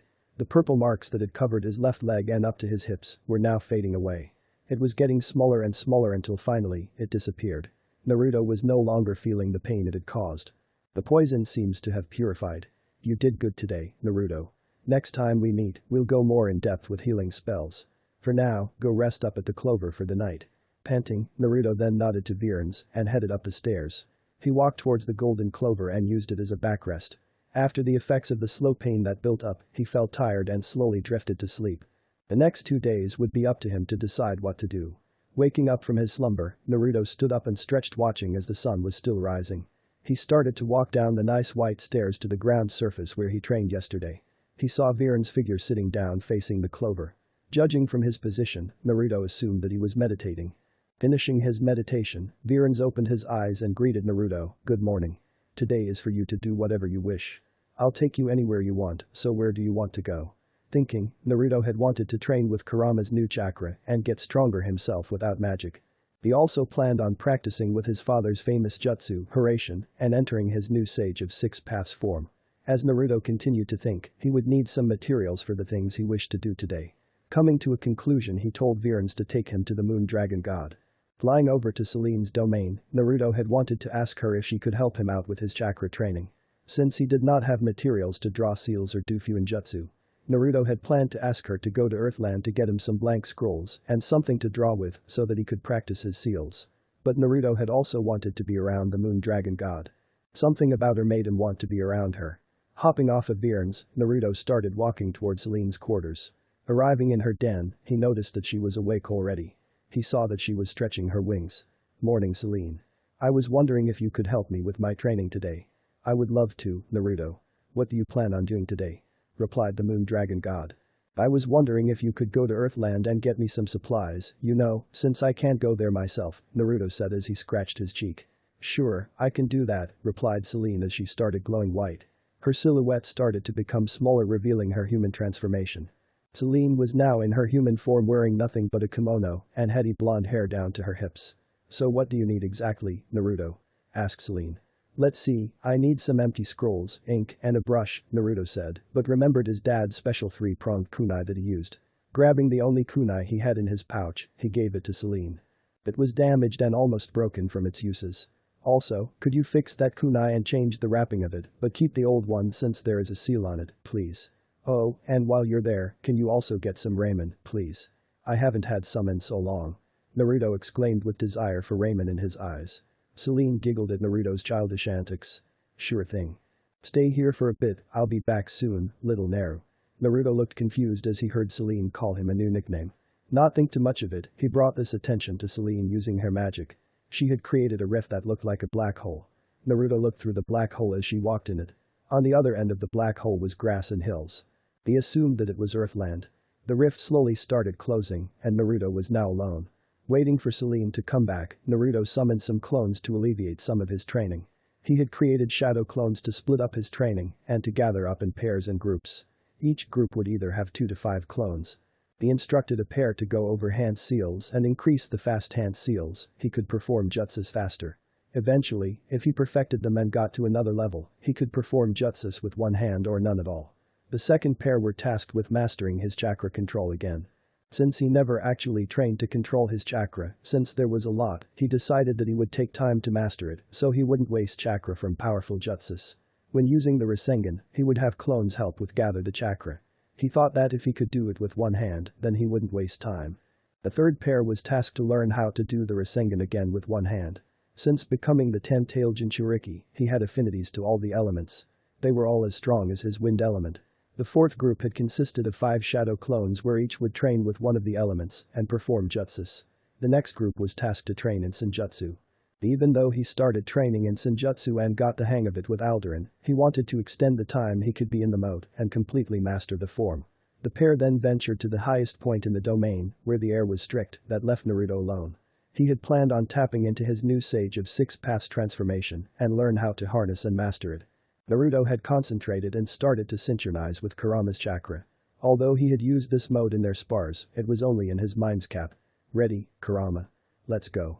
Naruto and Kurama focused on synchronizing their chakra as one. Naruto's appearance had started changing. Entering this world, Naruto had his orange and black jumpsuit on as he did when they fought Kagura. The sage had shrunk it so that it would fit his tiny body. As he tapped in with Kurama's chakra, his jacket had glowed white and the bottom of it had stretched to his legs, stopping at his ankles. His body and the rest of his attire then followed and glowed white as well. Black lines had appeared on the tip of his shoes going up his legs, where it had connected to a large black circle. His chest had black markings but had a white line in the middle. On his undershirt, he had 6 magatamas around his collarbone. The shoulder of his coat had a black circle and had a black line going to the end of the sleeve. At the collar of the jacket, there were also magatamas, but they were black. Finally, on his face, Naruto's whiskers were now more bold and thick. His eyes were silver and instead of a pupil, it had a black slit in the middle. His hair spikes were higher and longer than usual and were white like his chakra. While in this mode, Naruto created 2 shadow clones. While in the process of creating them, Naruto had added ether nano from the surroundings and infused it with the shadow clones, making them somewhat more durable. He had ordered them to practice with this new form. Going off, they went away from Celine's quarters to make sure they didn't damage anything. They went down the mountains and found some flat land to train. That left Naruto alone at Celine's quarters. "While we wait for Celine to get the scroll so I can practice Fuinjutsu, let's spar Kurama. I'll try to create a vessel using wood dragon god magic and let the chakra encase it. This way, you're still connected to me, but you will be able to control the vessel," Naruto suggested to Kurama as he concentrated in the ground. That sounds interesting. Let's test out your theory, Naruto." Naruto had spent 5 minutes conjuring up a wooden body for Kurama to control. Finally, after some time, Naruto had finished creating the vessel. "You could have made a vessel that looked like yourself, or made a fox, but you chose to make it half fox and half you. This would be embarrassing if we had an audience," Kurama told Naruto of his thought. The body looked like Naruto, but had different modifications. It stood about 6 feet tall, while Naruto was only about 3 feet, since he was still a child. The hands of the vessel were claws, and the face donned actual whiskers. Not like Naruto's. Other than that, it looked like Naruto. Placing his hand on the vessel, Naruto channeled his chakra like he did back in the war to heal everyone. With their chakra coating it, Kurama focused on the chakra and let his conscience take control of the chakra. As Kurama entered the vessel, the wood had disappeared and now it was pure chakra. Kurama, now inside the body, looked and moved his hands and legs. His body was white since he was in the exact form Naruto was in. Although I'm still in your stomach, Naruto, it does feel nice to feel the air, Kurama said as he started to move his fingers and stretched his legs. We going all out. Going all out in the mindscape is way more different than here. If we were to go all out here, Gultana will most likely be destroyed. I suppose you're right. Let's head down the mountain and spar. I don't want to ruin Selene's home, Naruto said as they hopped down to a flat surface that was far enough from the moon dragon god's sleeping area. As they got enough distance from each other, they prepared to charge at each other. Putting pressure into the ground, Kurama destroyed and created a cracked print, making small rocks fly from the force. The both unconsciously went in for a fight into jutsu. Kurama had not been outside in the real world for quite some time. He wanted to take everything in, so he opted not to use any jutsus yet this fight. As they came in, their forearms had connected with each other, causing a shockwave and formed layers of cracks in the ground. Grabbing his left, Kurama threw Naruto through a small cliff, stopping at a wall. The cliff had broke apart and created lots of debris. Shadow Clone Jutsu. Using this to his advantage, Naruto summoned 4 shadow clones and grabbed them by the foot. He spun and hurled them at Kurama. Coming to him, Kurama kicked the first one and twisted his body and kicked the second one. Sprinting towards Naruto, he quickly formed hand signs. Wind style. Great breakthrough. Kurama shouted as he breathed a force of wind from his mouth. He cleared the debris and the dust that had formed. As the clouds cleared, Kurama saw that Naruto already in front of him. Naruto punched the fox in the face and sent him back. Kurama then got kicked back by a clone that had been created and saw 2 clones with Rasengans in hand. Jumping and doing the splits to avoid them, the clone mistakenly hit the clone behind Kurama with a Rasengan. The fox then kicked the 2 clones, dispelling them. Returning his attention back to his container, he noticed that Naruto was gone. He looked around him and sensed that he was above him. Naruto had noticed that the fox was busy dealing with his clones and jumped up to land a kick. Kicking him down to the ground on the head, he tried to jump back but was grabbed by the ankle. He noticed that in the midst of the attack, Kurama had formed a Rasengan. Rasengan. Kurama shouted as he pushed a blue sphere into Naruto's side, blasting him away. Unlike their spars in the mindscape, they were more serious now. Since they didn't use any jutsus, they had been damaged by each other from physical attacks. Naruto had learned that his new form would absorb chakra. Getting up, Naruto dusted his pants and brought his attention back to his partner. As he dashed towards the fox, he concentrated chakra in both of his palms and made 2 Rasengans.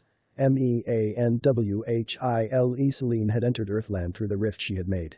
Wearing her usual attire, she was brought to a forest outside of the town. Seeing a sign, she walked up to it. It read, Harjan Town. Reading it, Selene then followed the sign's direction. Let's see, Naruto wanted some blank scrolls, something to write with, and some raiment while I'm here, I might as well get him some new clothes and stuff, Selene thought as she followed the path. Arriving in Harjan Town, she was introduced to the smell of the sea. Harjan was home to many fishermen and had lots of ports for boats. She continued going into the center of town where there were more stores for shopping. Near the edge of the town, there were cheap clothing stores, but Selene wanted to get high quality for Naruto. Entering a plaza, she was greeted with multiple storefronts. Her first item that she needed to purchase were some blank scrolls. Walking through the plaza, she was greeted by lots of stares. It was not every day that people got to see someone that stunning. Then again, she is a goddess. Walking down an aisle, she saw a merchant store that sold old warrior-style weapons. Selene entered the store and saw many weapons up for sale. She saw some kunes and shurikens and noticed that they were weapons that Naruto used. Seeing these ninja-style weapons, she asked the owner about them. Excuse me sir, I see that you have shurikens and kunes, perchance do you have any blank scrolls? That is a unique eye that you have, not many people would notice those weapons. Most would ask about bullets and guns since they are more modern. Back to your question, yes, I do have some blank scrolls. How many are you looking for? Replied the merchant. All of your supplies please. Oh, and if you have some brush and ink, that would be lovely too. The old man's face was shocked that this blonde woman in a kimono had asked for his whole inventory of scrolls. Even though he had about 100 or so, he questioned what she would use it for, since not many people use it. Of course miss. If you don't mind me asking, what are you planning to use it for? Not a problem sir, I'm actually getting it for someone that helped me personally. While you're at it, add some extra ink and brushes, thank you. The old man went into the back room and went through his stock of blank scrolls. He placed each scroll in a box and grabbed an unopened box labeled ink and brought it to the front desk. The ink and brush is in this box, and these 4 boxes contain the blank scrolls. There should be enough ink to use for all these scrolls, and there should be extra brushes in case any of them wear out. In total, that should be 30,000 jewels. Celine summoned a bag of jewels that would approximate to be 50,000 jewels. Here is your amount, keep the change, thank you. She said as she grabbed the boxes and put them in her rifts, where it acted like a storage for her. Celine walked out the store with scrolls and inks checked off her list. All she had to do now was to fix Naruto's kunai and get him some new clothes.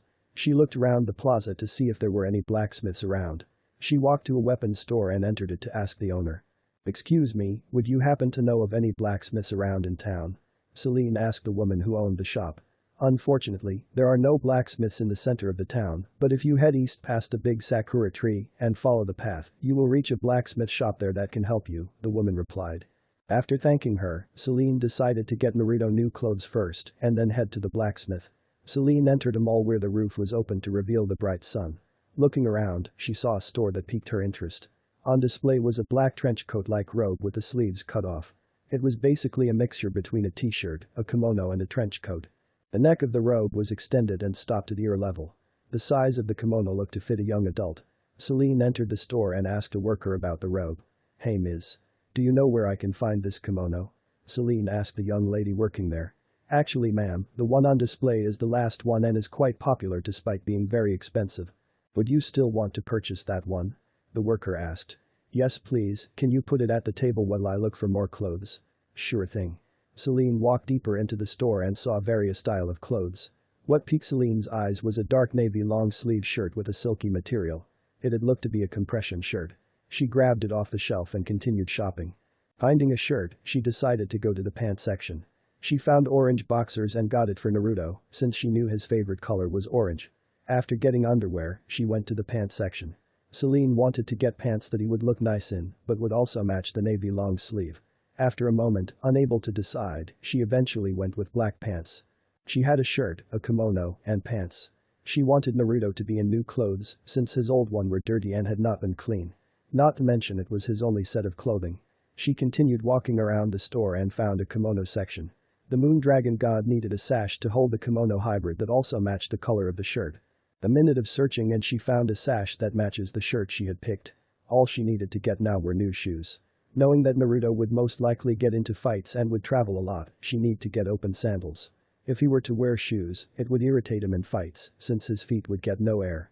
Matching the pants, she had gotten high-top sandals that got up to under his ankle. Although these items she bought would not fit Naruto, she would use her magic to resize them and improve them for the little boy. Reaching the front counter, she brought her items. Your total for the kimono, shirt, pants, sash, shoes, and the boxer will be 132,000 jewels. Celine, once again, summoned a pouch that looked to be more than 132,000 jewels and gave it to the lady.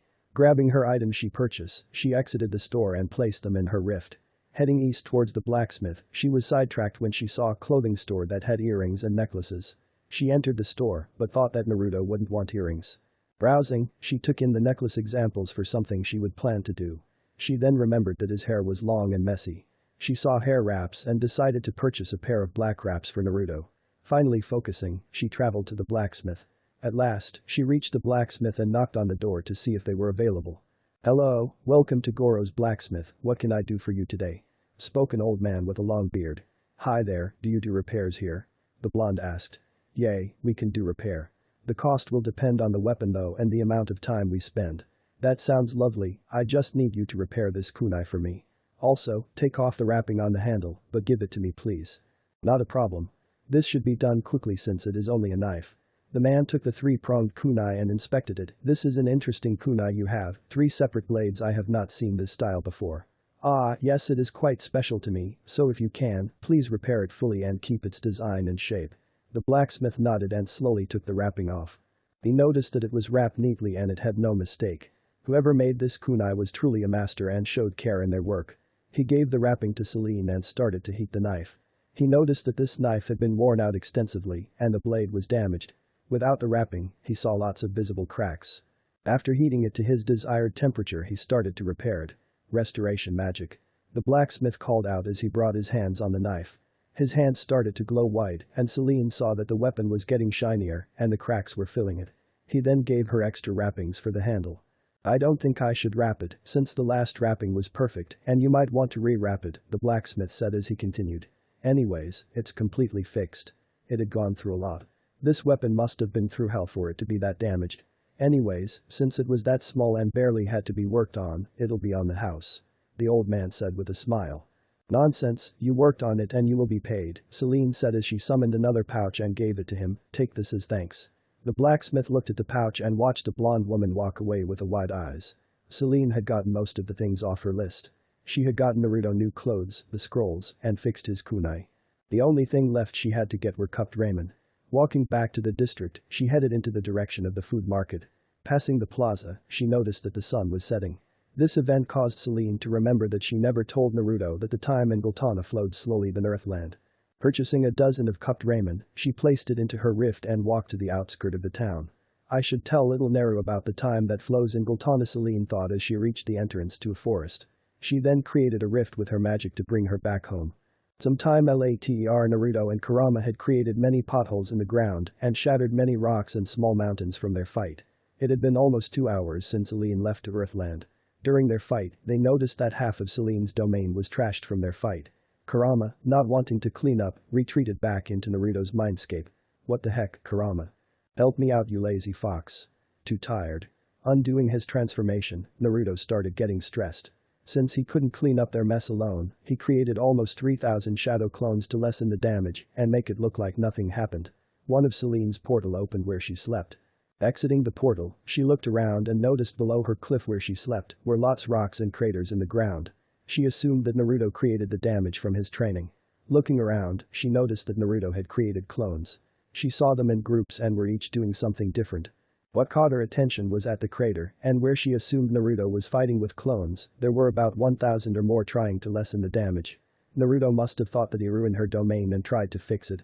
This made the moon dragon god smile. Closing her eyes, she gathered magic energy and casted a spell. Lunar moon. A bright white moon was over above where the clones were.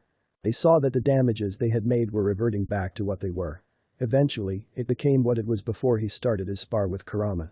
Celine then gestured to Naruto to come back up to her. The clones Naruto made then dispelled. Approaching her, Naruto apologized, sorry Celine, I sort of went overboard in my spar with Kurama. That's why I created a bunch of clones to clean up, haha, he scratched the back of his head. It is fine Naruto, no worries. If there are any damages in my domain, I can revert it with my magic. Aside from that, I have returned with some gifts for you. Celine said with a smile. I still need to infuse the clothes I bought him with my dragon scales so that it will become indestructible and resistant to magic, she thought as she summoned her miniature rifts. Reaching into them, she pulled out 4 boxes that contained the blank scrolls he had asked for. She then brought out a box that held ink and brushes for him to write with. These 4 boxes over here are 100 blank scrolls, and this box has ink and extra brushes for you to write with. Naruto's jaw was open from her surprised and smiled, thank you so much Celine. This will help a lot. That's not all, here is the kunai that is fixed like it's brand new. Celine said as he handed him the 3-pronged kunai, and this is the new wrapping for you, and the old wrapping. Thanks a bunch, Celine. I don't know how to thank you. Don't worry about it, Naru. I'm going to head up the mountain to work on something, don't follow me though, it's a surprise. Naruto nodded as he created clones. He instructed the clones to work on Fuinjutsu while he works on his father's infamous jutsu and kunai.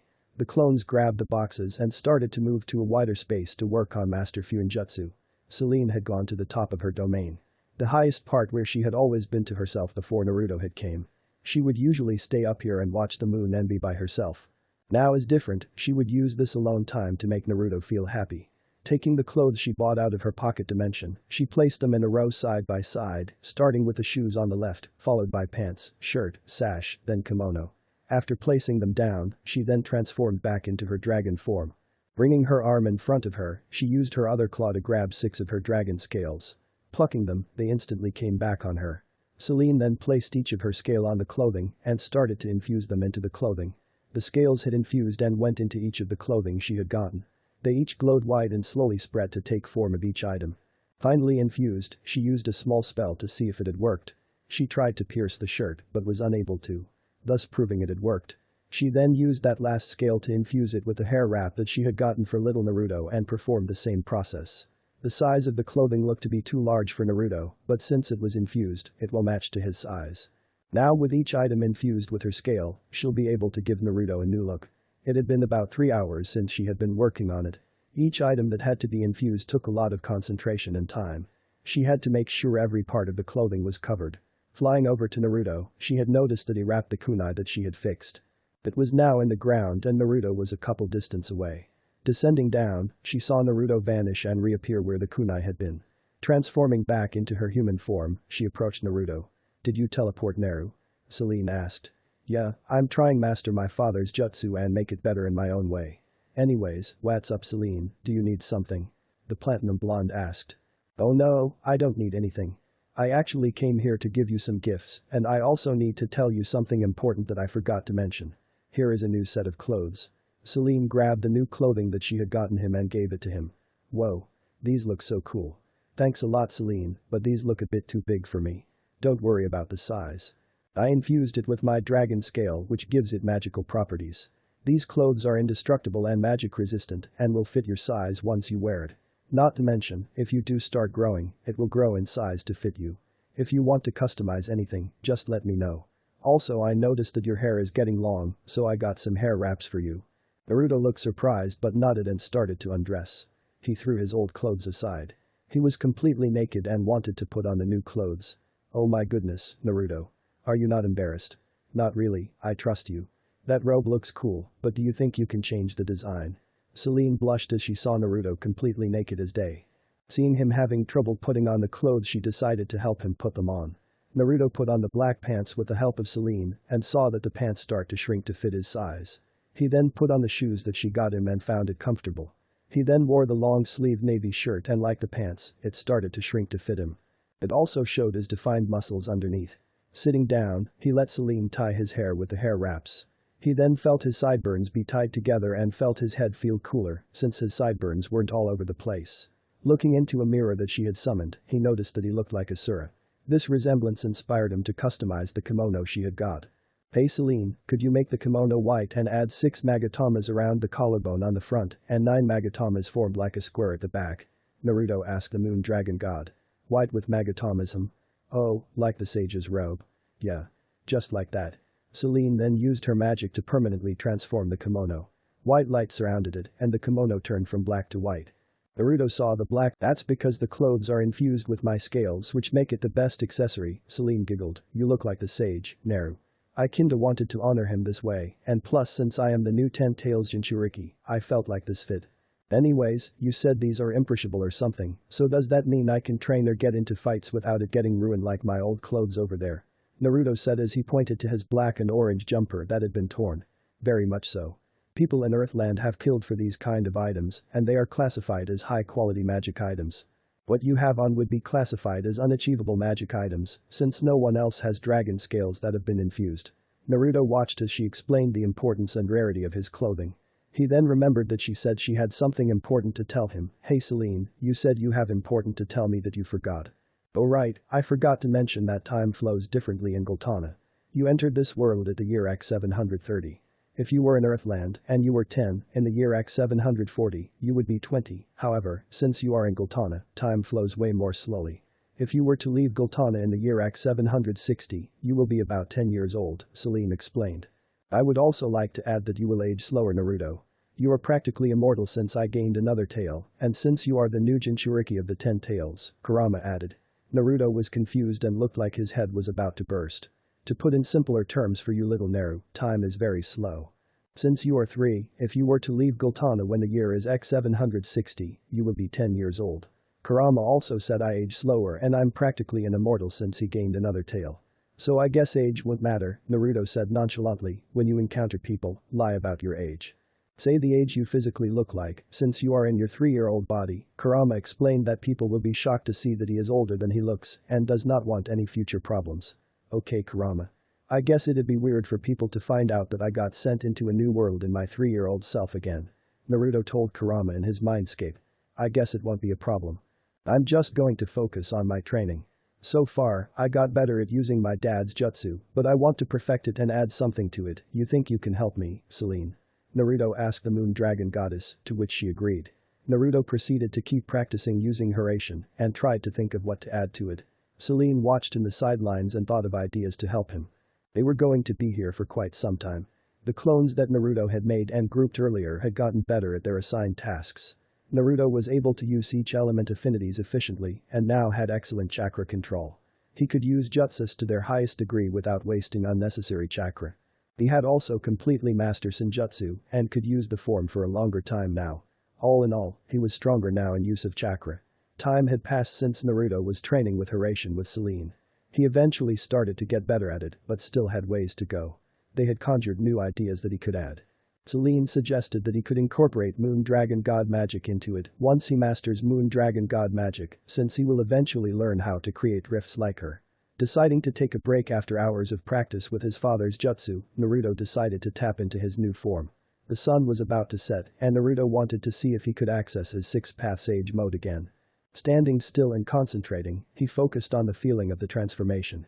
Slowly, Celine saw his hair levitated up. She felt the massive energy that Naruto was exerting. She gambled that this transformation and its power would rival that of the dragon gods. Naruto starting glowing white until it settled. Around his whole body was free-flowing chakra that imitated flames from the way they moved. Unlike his Ten Tails chakra mode, the chakra this time was more sound and calm and did not flow around rapidly like it did with his Ten Tails chakra mode. At the top of his head, near his forehead, two of his hair spikes grew and looked to be either horns or ears and were surrounded by his chakra as well. His hair, kimono and shoes were pure glowing white. His pants and shirt had looked to be connected and turned into a bodysuit. At his stomach was a white circle and around his collarbone, the shirt had 6 white magatamas. Like his Ten Tails chakra mode, his whiskers were more bold and his eyes were silver. Naruto looked at his arms and hands and noticed that his six-path sage mode was different and correlated to Kurama being a white fox due to being the new Ten Tails. Instead of the form being a golden yellow, it was now pure white. Naruto then looked behind him and noticed that there were 10 truth-seeking balls. He remembered that back in his old form, he had only 9, but knew that he gained another ball due to the 10 tails. Opening his palms, he faced it outwards and motioned a truth-seeking ball to come. As it hovered in front of his right hand, Naruto then imagined the same staff as the sage.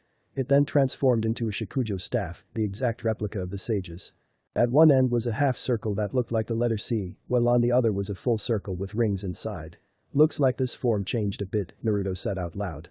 I can feel the power and energy you're exerting, Naruto. Is this your strongest transformation? Celine asked the little boy. Yeah, this form is the form I used to fight a god in my world I suppose.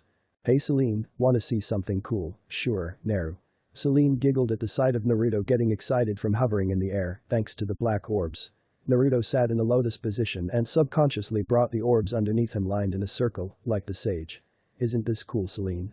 I'm like flying, haha. That looks very cool, Naruto, Celine replied.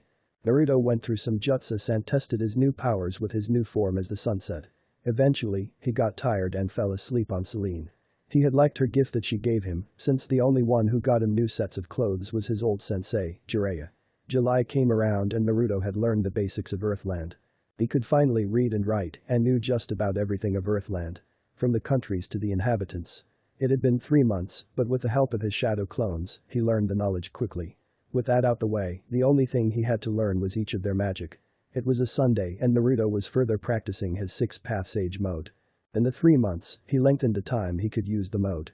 However, that wasn't the only thing he did in that time frame. He mastered the Hiraishin and was now waiting to master Moon Dragon God magic to incorporate rifts into the jutsu, like Celine suggested. This would make it so that he would be able to teleport way faster than normal, and once he masters and integrates it into the jutsu, he will most likely become faster than light itself. Since rifts don't abide by the law of time, if he learns how to use it alongside Hiraishin, he could warp time. Currently at the top of the summit, Naruto was alone. He was meditating while hovering over his truth-seeking balls. Suddenly, he felt a massive energy building over top of him. Opening his eyes, he noticed a tear in the sky and a dragon coming out of it. The dragon had salmon pink scales with a white cream color underbelly. It landed in front of Naruto and slowly extended its wings in attempt to frighten the boy. From what Celine said, the only one who can access Gultana are Bulsirian, the sage dragon, and Irene. Since Bulsirian passed, I'm assuming you're Irene. Naruto speculated that the pink dragon in front of him was Irene. Irene looked at the little boy and noticed that he wasn't afraid of her. She went as far as to show a dominating appearance with her wings spread wide, but Naruto was unfazed. What sparked her interest the most was his resonating energy. She could tell this boy was very powerful for his age. It seems that you are not scared of my presence, little boy. You are exerting a lot of energy. Tell me, what is your name? The pink dragon asked. Naruto Uzumaki. Remember it because I'm going to become the strongest mage in Earthland, Naruto said with a wide-toothed smile. Naruto, it's nice to meet you, Naruto. I like you. You speak your mind and aren't ignorant like the other humans, Irene said as she transformed into her human form. She wore a black witch hat and had red hair. She had 2 front braids that had golden ornaments on each side. She had a black top that had a diamond-shaped opening, revealing her cleavage from her large breasts. It extended down to her stomach where it connected to a black apron. Around her shoulders was a cape that gone down to her ankles. Irene wore black thigh-high boots with heels that have the same design as her top. She also wore gloves that stopped a little past her elbows. Whoa, you can transform into a human like Celine in them. Lady Celine showed this boy her human form. Interesting, Irene thought. I was originally a human, but after some events, I was forced to turn into a dragon. I see. Celine did say you were blessed with the ability to turn into a dragon, but never fully explained when I asked. I guess she didn't want to tell your story, Naruto replied. It seems that you are close with Lady Celine. Tell me, Naruto, how did you get her to become comfortable around you? Lady Celine. Oh, you mean Celine. I didn't do anything. I just greeted her when I arrived here. Oh yeah, I'm not from this world. You're from a different world. That's fascinating. I suppose you're something special considering Celine likes you. Ignia and the rest said the same thing too. Naruto was cut off when he felt a large vibration in the ground behind him. Turning around he saw the white dragon standing over him. They said something about me. Care to explain, Naru? The moon dragon goddess asked. Oh hey Celine. I was just explaining to Irene that Ignia and the rest said the same thing Irene said. And what would that be, Irene? Celine asked the redhead with a smirk. Oh, Lady Celine, I was just saying how Naruto was special, since he got you to become comfortable around him, since you were usually cold, Irene said as she started getting nervous. I'm just joking. I was pretty cold before, but meeting little Naru here, I don't know. I just felt warm inside being around him. You don't gotta say it like that, Celine, Naruto said as he started blushing. The 2 women started to catch up and Irene told some stories to Naruto and fully explained her situation on how she became a dragon. I learned Sage Dragon Slayer magic from Bulsirian, my mentor at the time. It was war and we both didn't like the unnecessary bloodshed. Before him, I could use enchantment magic to a high degree and that made me a queen to my people. Using my enchantments, I decided to enchant myself with Bulsirian's magic and created myself into a dragon slayer where I had the ability to slay dragons. Irene continued, Bulsirian said that in the war, we humans would lose against the dragons. So he wanted me to have the power to kill and stop the dragons.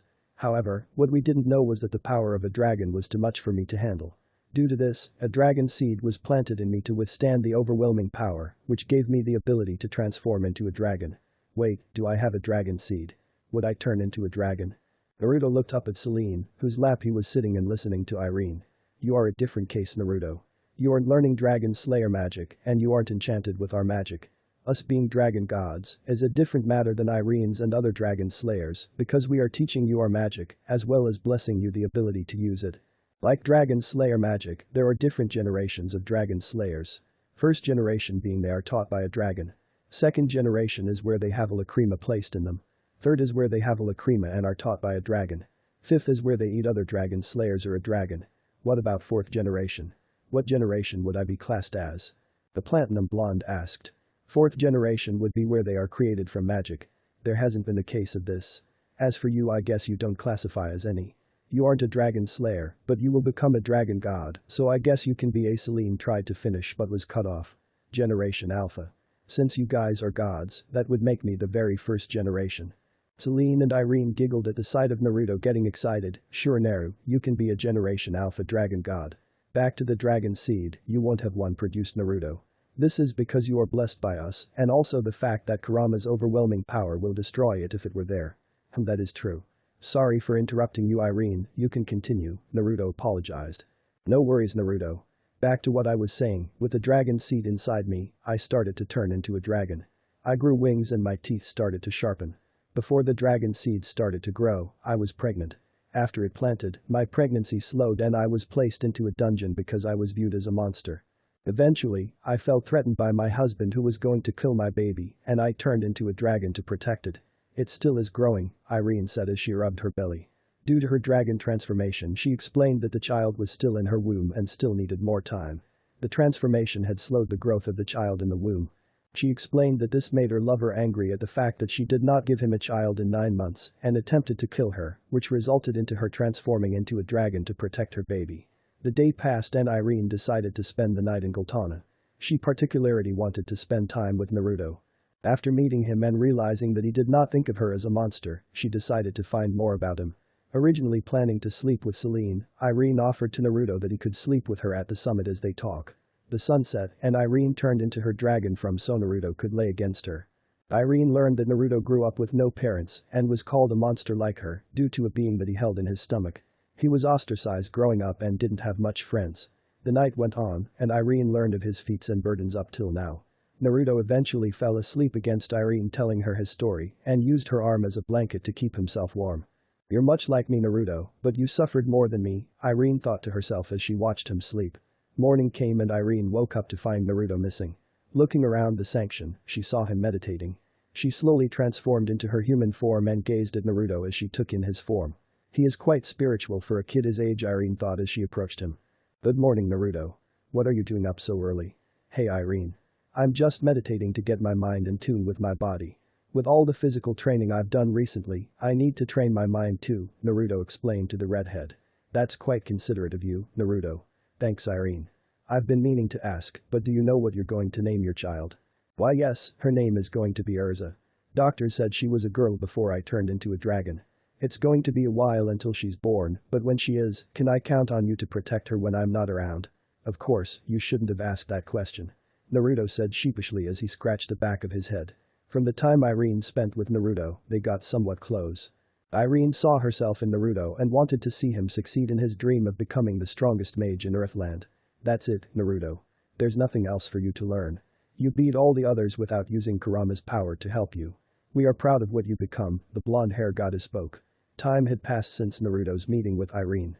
Naruto grew and now looked like his 12-year-old self again. In Earthland years, Celine explained that it had been 33 years. He had trained for 33 years in Gultana, but since time flowed differently, he was still young. Not to mention, with Kurama's chakra, it made him almost immortal and aged slower. Throughout the 3 decades, Naruto's hair grew even longer. Kurama had said that he looked like his father, Minato, but Celine had gave him a new look and cut his hair. With the black wraps around his sideburns and his hair slightly cut, he now looked like a blonde version of Asura. Kurama suggested that due to him being directly related to Hagoromo, he inhabited some features of Asura. The clothes that Celine had gotten him when he was 3 had grew with him. Thanks to her scale she infused with them, they grew to match him. During this time, Celine and Naruto grew even closer than before. He was closer to her than the other dragon gods. Mastering his 6-path sage mode, he would fly over to her domain to sleep with her. Her sleeping quarters eventually was reorganized since Naruto would sleep there daily. For training, chakra-wise, Naruto had mastered everything he wished for. He could use Hiraishin effectively, and since he mastered Moon Dragon God magic, he added rifts into the jutsu, thanks to Celine's suggestion. With this addition, he was undoubtedly the fastest being alive. Concerning magic, he had learned and mastered Dragon Force. A form where he gains attributes of a dragon. His skin would gain scales, and his teeth would get sharper, like his uncontrolled state using Kurama's chakra. His magic would greatly increase in damage and enhances his physical abilities. Learning 5 elements of Dragon God magic, Naruto's presence would disturb Earthland if he entered. So Celine decided to teach him 2 spells that will help him. Naruto learned Dragon God Seal and Dragon God's Release, where it would seal his magic so that every person he encounters, they won't be overwhelmed by his magic. Dragon God Seal seals Naruto's power by 80%. However, with a 20% power unsealed, using it to its maximum potential before Dragon God's Release is equivalent to the 10 Wizard Saints, as Celine described. Dragon God's Release is a spell that undo the effects of Dragon God Seal and lets Naruto fully unleash his magic power. With his power fully unleashed, he is stronger than Zeref and Acnologia combined, as the Dragon Gods explained. Over the period, Virens had taught Naruto some useful magic, as he promised. One of them being copy magic, where he could copy an item and duplicate it. During his years of training, Irene had visited more frequently as usual.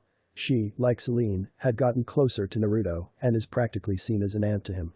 During her visits, she taught him simple re-equip magic to store his items, but he explained to her that he didn't need it since Celine taught him how to use rifts to place stuff.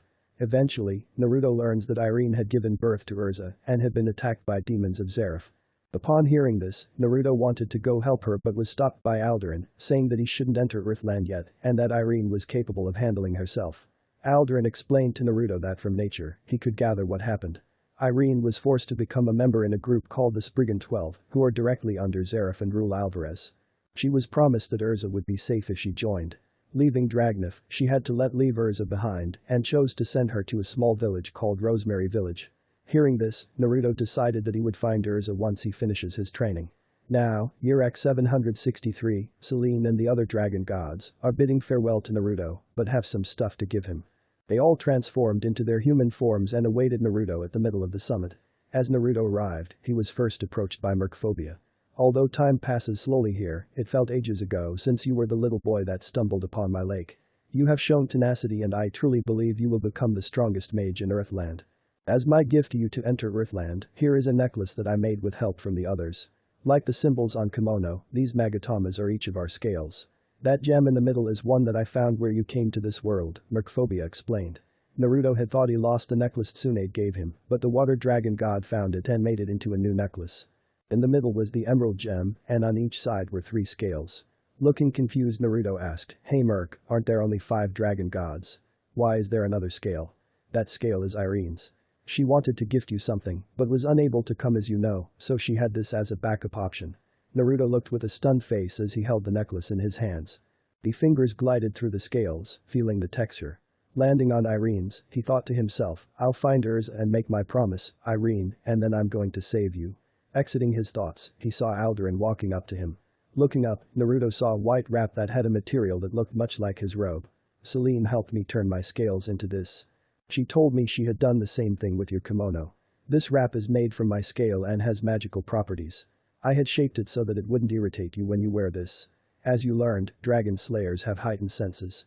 This helps them with combat and hunting, but it also increases the pain when said senses are disturbed," Alderan explained to the young platinum blonde. "In our human forms, when we visited Earthland from time to time, we learned that in vehicles, we would get motion sickness. Of course, we learned to bypass that since we are the dragon gods, but this wrap when worn on your head will not only help you tune in with nature more, but will also negate the motion sickness and other negative effects." Alderan stretched the fabric and started to neatly wrap it around Naruto's head. The color of the head wrap was black and had matched the hair wraps around his sideburns that Selene had gotten him. Alderan's gift was now in the same position as where he had his old ninja Hitai. "Whoa. This feels nice. I don't know how to describe it, but it's like I'm in a grassy field with a cool breeze. No worries or anything," Naruto described as he touched the head wrap. "That's the magic that was imbued. It's meant to soothe you and keep you at peace and intertwined with nature." The young boy listened to Alderan explain what the wrap would provide for him and thought it was cool that it connected him more with nature. After handing Naruto his gift, Alderan stepped back and let Ignia and Biran stand in front. In front of Naruto, 2 katana-shaped swords appeared. On the left was a katana that had a pitch-black blade with a red hilt and guard. The wrapping was black, but showed red diamonds. On the right was also a katana, except it had a white blade and a golden hilt and guard. The wrapping was white as well, but had blue diamonds.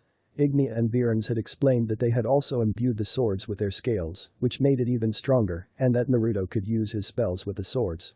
Not to mention that the sword is indestructible from the scales. The 2 dragons explained that Naruto would be the only one who would be able to hold these swords, and if anyone else tried, it would be too hard for them to lift. "These swords are your will, Naruto. If you wish for someone to use it, then they will be able to lift it. If you do not give permission, then they will not be able to use it. These are the respected cases for the swords. They are indestructible as well." The sword started to float around Naruto, circling him. The black sheath levitated to his back and attached itself to him. With no straps, the sheath was held in a 45-degree angle on his back by the magic. The white sheath did the same but was on the opposite side. The formation of sheaths formed an X. Lastly, Selene walked up to Naruto and crouched down at his level. Bringing her hand out, she summoned her rift and it dropped a small maroon satchel bag. "This is my gift to you, Naruto. This bag can store unlimited things because inside it has a permanent rift. Meaning the inside of the bag is another dimension." Naruto took the bag and looked inside. He saw nothing as it was black. "This is so cool, Selene. But how do I get the items out? It is just like a regular bag. Just with unlimited storage. Here, I'm going to put this rock inside. Try to take it out." Naruto reached his hand in the black rift and felt the rock. He took out the rock and was amazed. "Whoa, this bag is amazing. I can put anything in here. MHM. Onto another topic at hand though, Naru. Your power is going to be very overwhelming in Earthland. Remember what I said about the seal I taught you? I'm going to activate it right now before you go off. A bright light shined as Celine held her hands around Naruto's head. Dragon God Seal. As the spell finished, the light started to die down. Around Naruto's left wrist was a black tattoo-like mark. It had a dragon going around with its mouth biting its tail. Celine explained that the tattoo would be there until he releases the spell. Once the dragon stops biting the tail, then the seal will unleash his full power. This will greatly suppress your magic power, Naru. If you find yourself in a situation where you think releasing the seal is needed, just make sure to reseal it after. Nodded Celine. I'll make sure not to cause any problems. As Celine started to create a rift to Earthland, Naruto felt a hand on his shoulder. Turning around he saw that it was Ignea. In Earthland, you might come across my brother Igneal.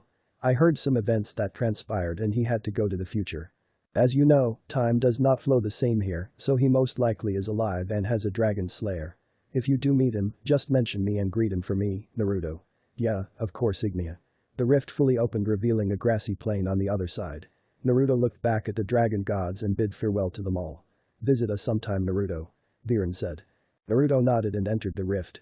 Exiting it, he looked back and saw that it vanished. Looking around, he saw an abundance of valleys, covered by bright green grass. They had told him that the year was X763, but didn't tell him where he was going. I guess we're in Earthland now. It doesn't feel different than Gultana, Kurama inquired as he woke up from his nap. Yeah, you're right Kurama. Let's explore until we find a town. Maybe people will tell us where we are. Naruto summoned a truth-seeking orb and transformed it into his staff to use it as a walking stick. Following the path in front of him, he started his journey in Earthland. Man, we've been traveling for days. I haven't sensed anyone's energy. I hope we find a town soon. You could have made it so much easier if you flew on the truth-seeking orb like you did when you fought Kagaya, but knew you wanted to explore. Since his landing in Earthland, Naruto was still following the path that he landed on. He chose to travel on feet because he wanted to stretch his legs. The moon was slowly rising, and Naruto made a small camp for the night near a river. The water was crystal clear and had the reflection of the moon, making it shine. Naruto was in the water hoping to catch some fish. He had no tools so he had to fish with his hands. He had only caught one fish so far, and it was the size of his shoe, fairly small. After getting tired of not catching any more fish, he decided to cook the one fish he had caught. Sitting on a rock and cooking his fish, it reminded him of the time when he and the third Hokage would share a fish back in his world. Sensing what Naruto was feeling, Kurama spoke up, he's in a better place now Naruto. Our world is probably doing fine. I know Kurama. I just miss them, Naruto replied with a soft expression, but I also met and made new friends in this world. After eating his catch, Naruto rested up for the night, near the fire he created. The sun had not yet risen, but Naruto had woken up already. It was dusk and was very early in the morning. Wanting to find a town quick, he continued his adventure. It had been a few hours already, but Naruto felt small traces of energy. Upon sensing it, Naruto rushed ahead. The town was small and was on the outskirt of a desert. Naruto was hungry since he only had a small fish. Seeing a small restaurant, Naruto used his gold dragon god magic to create some jewels. Entering the restaurant, it reminded Naruto of Ichiraku ramen. It was small inside, but the smell was inviting. Grabbing a seat at the front counter, Naruto waited. Welcome, little one. What can I get you today? An old man asked. Naruto assumed that he was the owner. Do you have ramen by any chance? Yes we do, hang tight, it'll be ready soon, since we don't often get visitors. After having the ramen, Naruto gave the owner a little more jewels than what it was worth, making the owner's day. Exiting the restaurant, Naruto bumped into a green-haired woman. Stunned from the color of her hair, Naruto stared at her. Oh, I'm sorry. I didn't see you. What are you doing all alone here? The woman asked. It's okay ma'am. I'm actually just traveling and wondering where I am exactly. No need for ma'am, it makes me feel old. You're in a small town in Alakatasia, the woman explained, traveling alone. You're so young. It's dangerous to be venturing alone without any supervision. It's quite alright. I'm kind of new around here and been exploring on my own for a while. Well seeing that you don't have a place to stay, how about you stay with me and my daughter? The name's Grammy by the way. My name's Naruto. I don't want to intrude on you, it's quite alright nonsense. You're invited to stay for a while. With no room for agreement, the green-haired woman named Grammy and Naruto started to walk to her house. The house was a one-story house and was quite small. Entering the house, Naruto described it as homey. The house was small, but it was only Grammy and her daughter living there. The living room was attached to the kitchen and there was a large window next to the front door. Branching out, there was a hallway with 3 doors. 2 bedrooms and 1 bathroom. At the side of the kitchen was a door that led to the backyard, which was enclosed and had a garden with lots of crops. "This is my house, Naruto.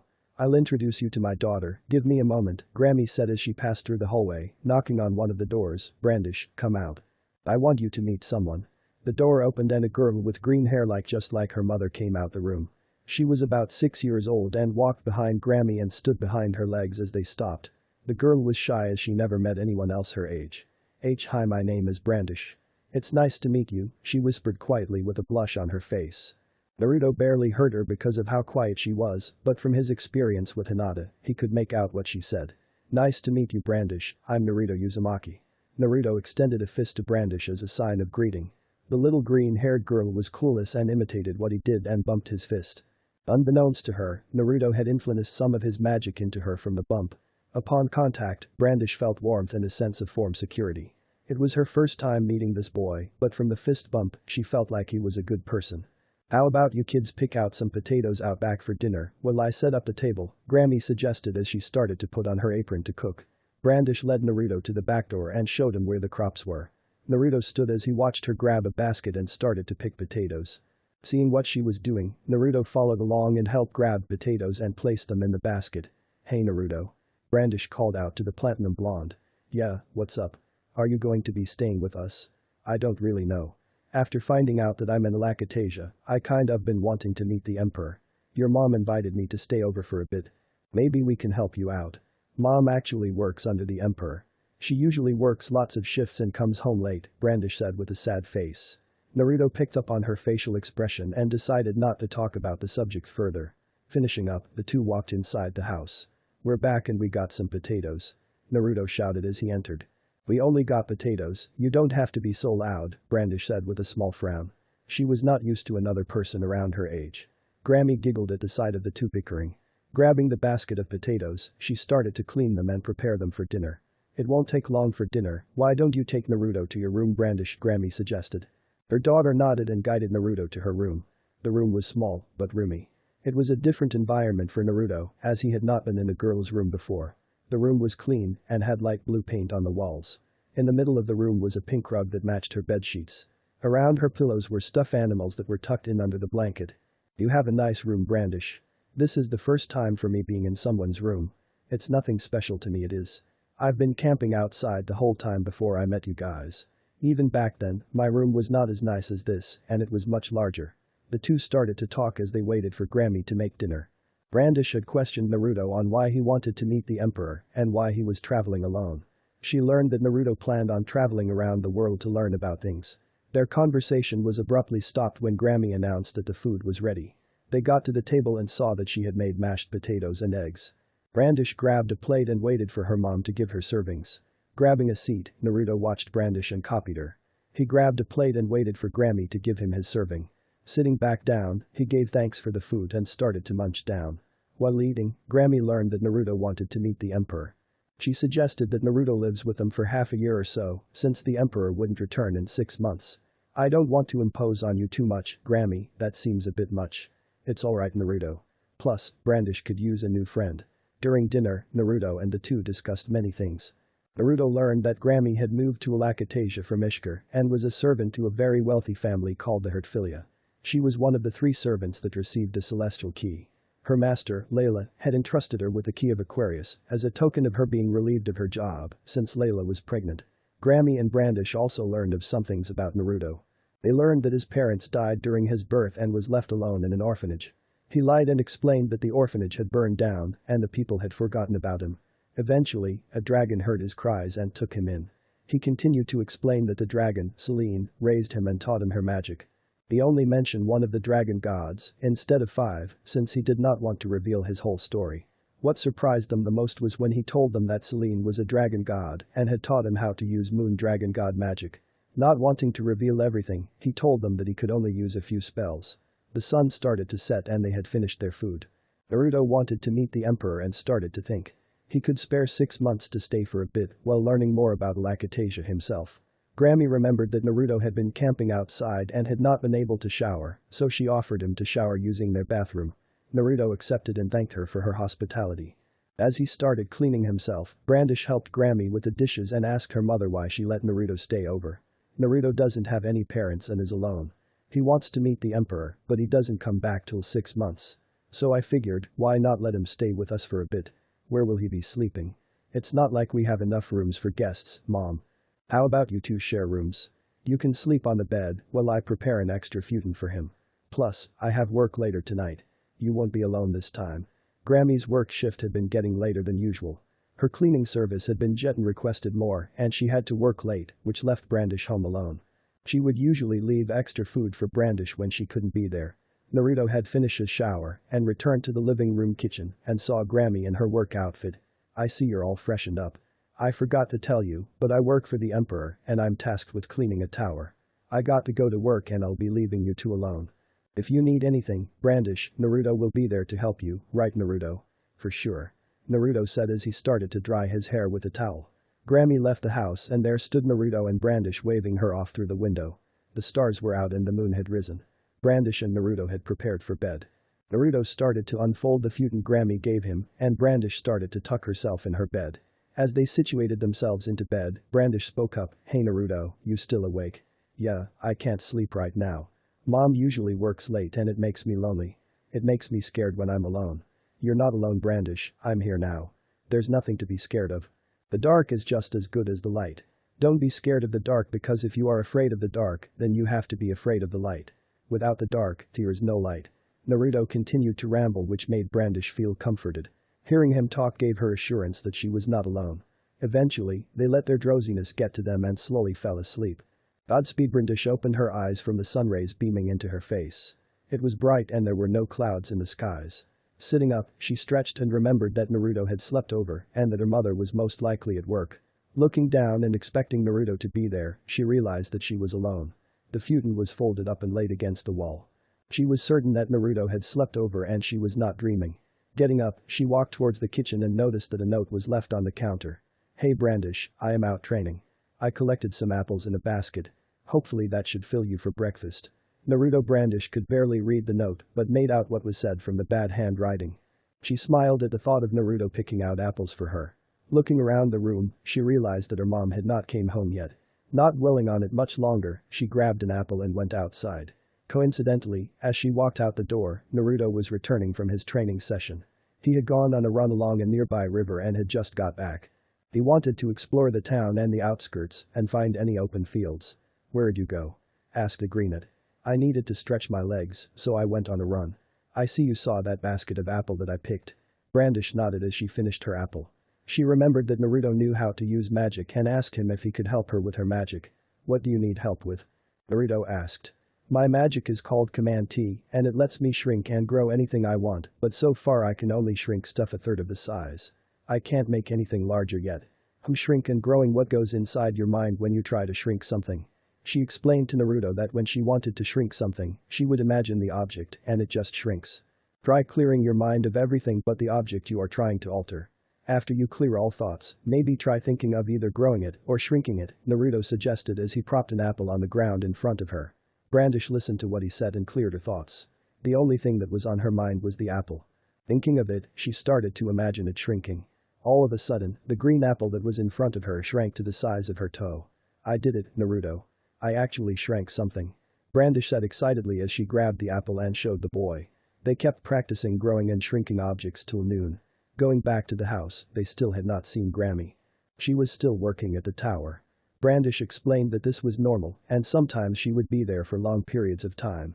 Looking around in the fridge, Naruto found a carton of eggs and a jug of orange juice that had been freshly squeezed. He grabbed 2 slices of bread and placed them on a pan that was being heated. Next beside it were eggs that were being cooked. Brandish watched as Naruto cooked their lunch. She was amazed that Naruto could cook at his age and was curious if the food would turn out good.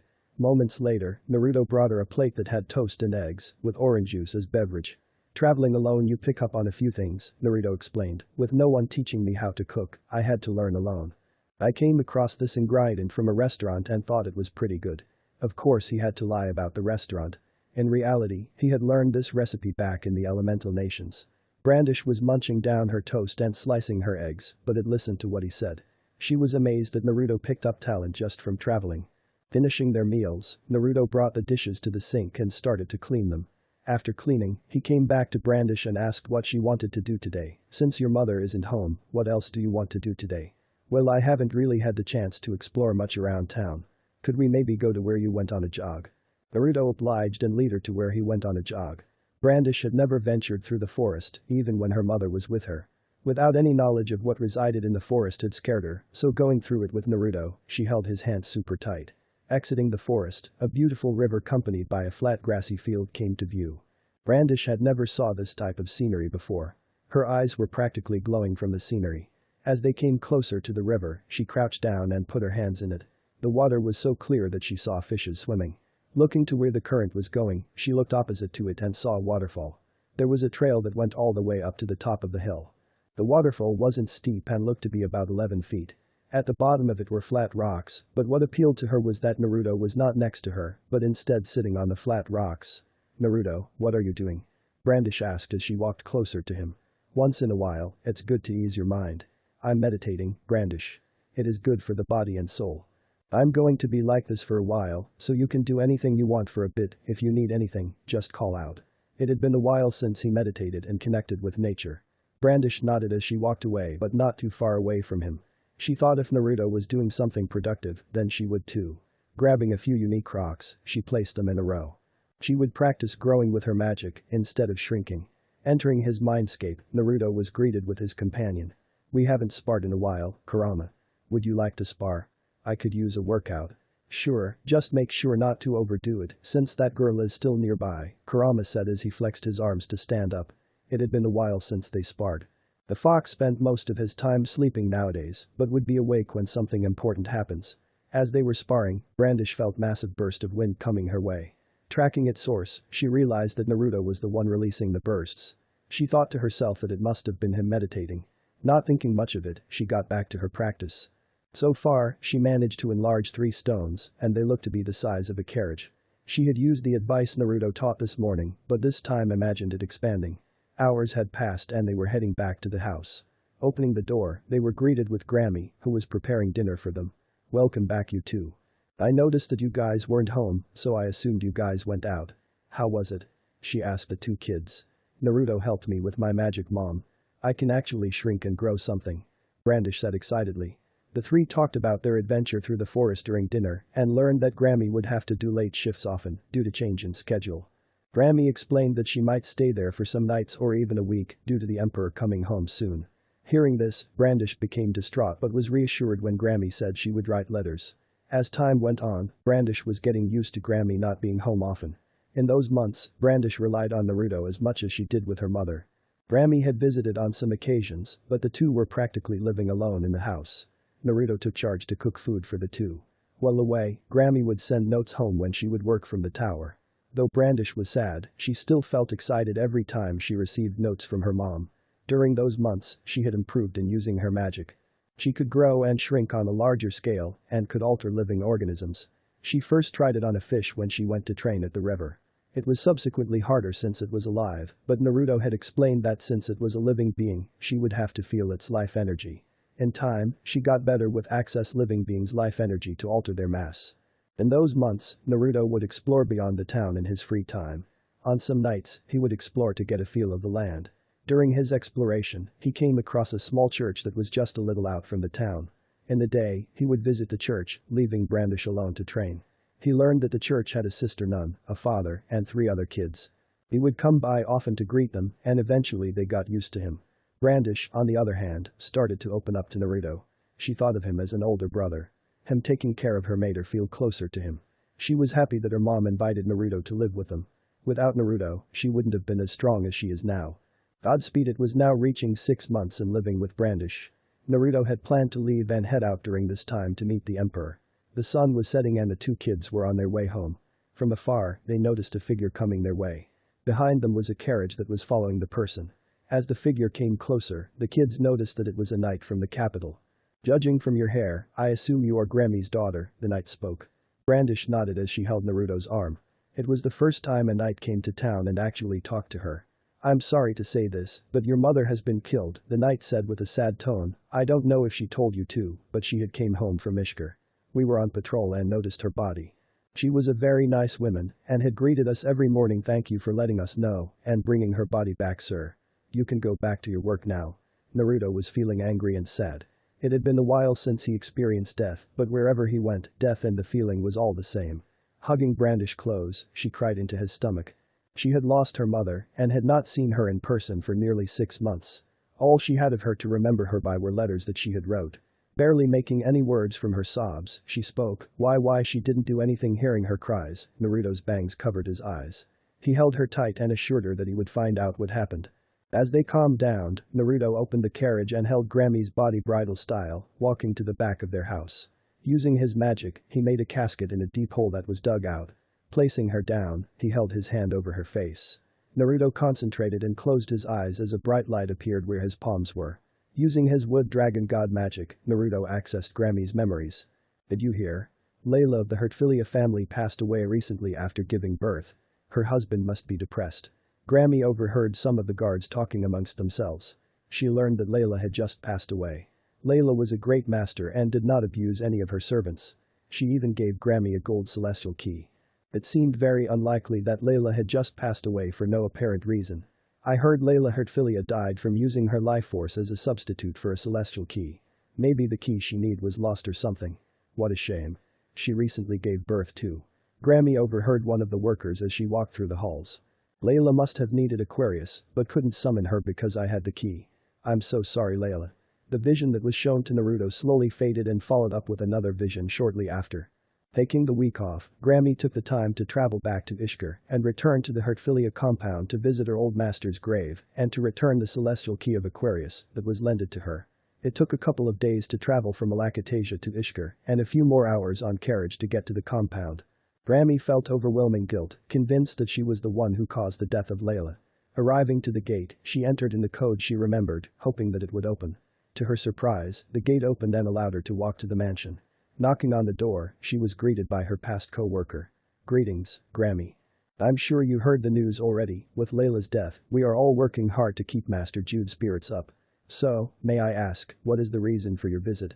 Layla entrusted 2 others and I with 3 of her gold celestial keys. Discovering that she had passed away, I wanted to return the key that she entrusted me with. After dropping the key off, the vision faded to Grammy coming back to Alakatasia. As she was exited the ship and started walking back to the town, she saw a lone figure in the middle of the trail, blocking her. Coming closer, she saw a man with an afro. It was her former co-worker, Zoldio, from when they worked at the mansion. As his face came into view, she noticed dark bags under his eyes. Although she couldn't feel magic, she could tell that something was up with him. It's all your fault that she died." He screamed as his arms reached something behind him. Sensing something terrible would happen, she tried to stall and make conversation. "You're right. I did not know Layla needed the key for whatever reason, and I blame myself for her death. I feel guilty, as I should, but she was too far for me to even know that she needed Aquarius. That's why I returned to give back the key." Grammy yelled loud, hoping someone would hear. Unfortunately, no one was near the vicinity to hear her yell. "Shut up, scum. You killed Layla. If you weren't selfish then she would have been alive." Zoldio screamed as he ran towards Grammy with a blade in hand. The Grammy, it all happened so fast. She had no time to react. Accepting her final moments, she quietly told Zoldio, who still had his blade in her stomach, "I hope this satisfies you. To put an end to Layla's killer. All I ask is for you to leave my daughter alone. TSK, there's no reason for me to go after your daughter. You should be happy. Layla is finally avenged." Collapsing onto the ground, Grammy's vision was slowly fading. From what Naruto could tell, the man who killed Grammy had an afro and had a weird set of attire. Returning back to the present, he noticed Brandish crying into his chest. "I promise you, I will find the man who killed her," Naruto said with a stern face. "Go clean up, I'll finish things here." Brandish nodded and walked back into the house. Using his magic, he patched up the grave and grew a cross from roots above her grave. After cleaning up, Brandish walked into the kitchen to find Naruto with couple bags on the counter. "I don't think we should stay here, Brandish. I can't leave you here all alone while I try to find the man who killed your mother," Naruto said. "Where will we be going?" Brandish asked quietly. "I don't know, but I plan on taking you with me and help with your magic along the way." Naruto didn't want to tell her his original plan he had for her. He couldn't take her to find Zoldio, as he didn't want her to be endangered. Taking the bags, they walked out the door and followed the dirt path leading outside the town. Looking back at the house, Brandish quietly said goodbye to her mother. Godspeed, it had been several hours since they had left the small town. The trip was quiet and neither of the two had said anything. It was getting dark, so they decided to set up camp. Naruto planned to take her to the church that he found so that she would be safe and be taken care of while he went out to find Grammy's killer. However, he didn't want to tell her yet. After everything that has happened, he knew she couldn't take it. I think she should be good at the church. I helped her learn the basics of her magic. The rest is up to her, and with the help from the church, she should have time to master and better her use of magic, Naruto thought to himself. You really think she will be fine at the church? Kurama chimed in. Yeah, I taught her how to fend for herself. She should be good. Plus the kids there are her age too. After setting the fire, Naruto allowed Brandish to use his shoulder to sleep as he stays up to keep watch. They were pretty close to the church, so there wouldn't be much danger around them. Using the time he had with her left, Naruto wrapped his arms around Brandish and fell to sleep. The walk to the church was quiet. Brandish was still not over her mother's death and still did not know where they were going. Ah, here we are. Brandish looked up and saw a church that had looked quite old. There were vines growing off the walls, so she assumed it was abandoned. Are we staying here for the time being? She asked. I suppose you can say that. I came across this church when I was exploring on my free time, and the people here are very nice. Let's go in so I can introduce you to them. She watched as Naruto knocked on the doors. Couple seconds later she heard some kids screaming and loud footsteps running towards the door. You think that's Naruto?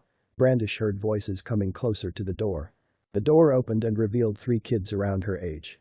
One was a girl with blonde hair, much darker than Naruto's. A boy with silver hair and a boy with black hair. Nice to meet you. My name's Asta and I will become the strongest mage in the world after I beat Big Bro Naruto. The silver-haired boy yelled. Shut up, Asta.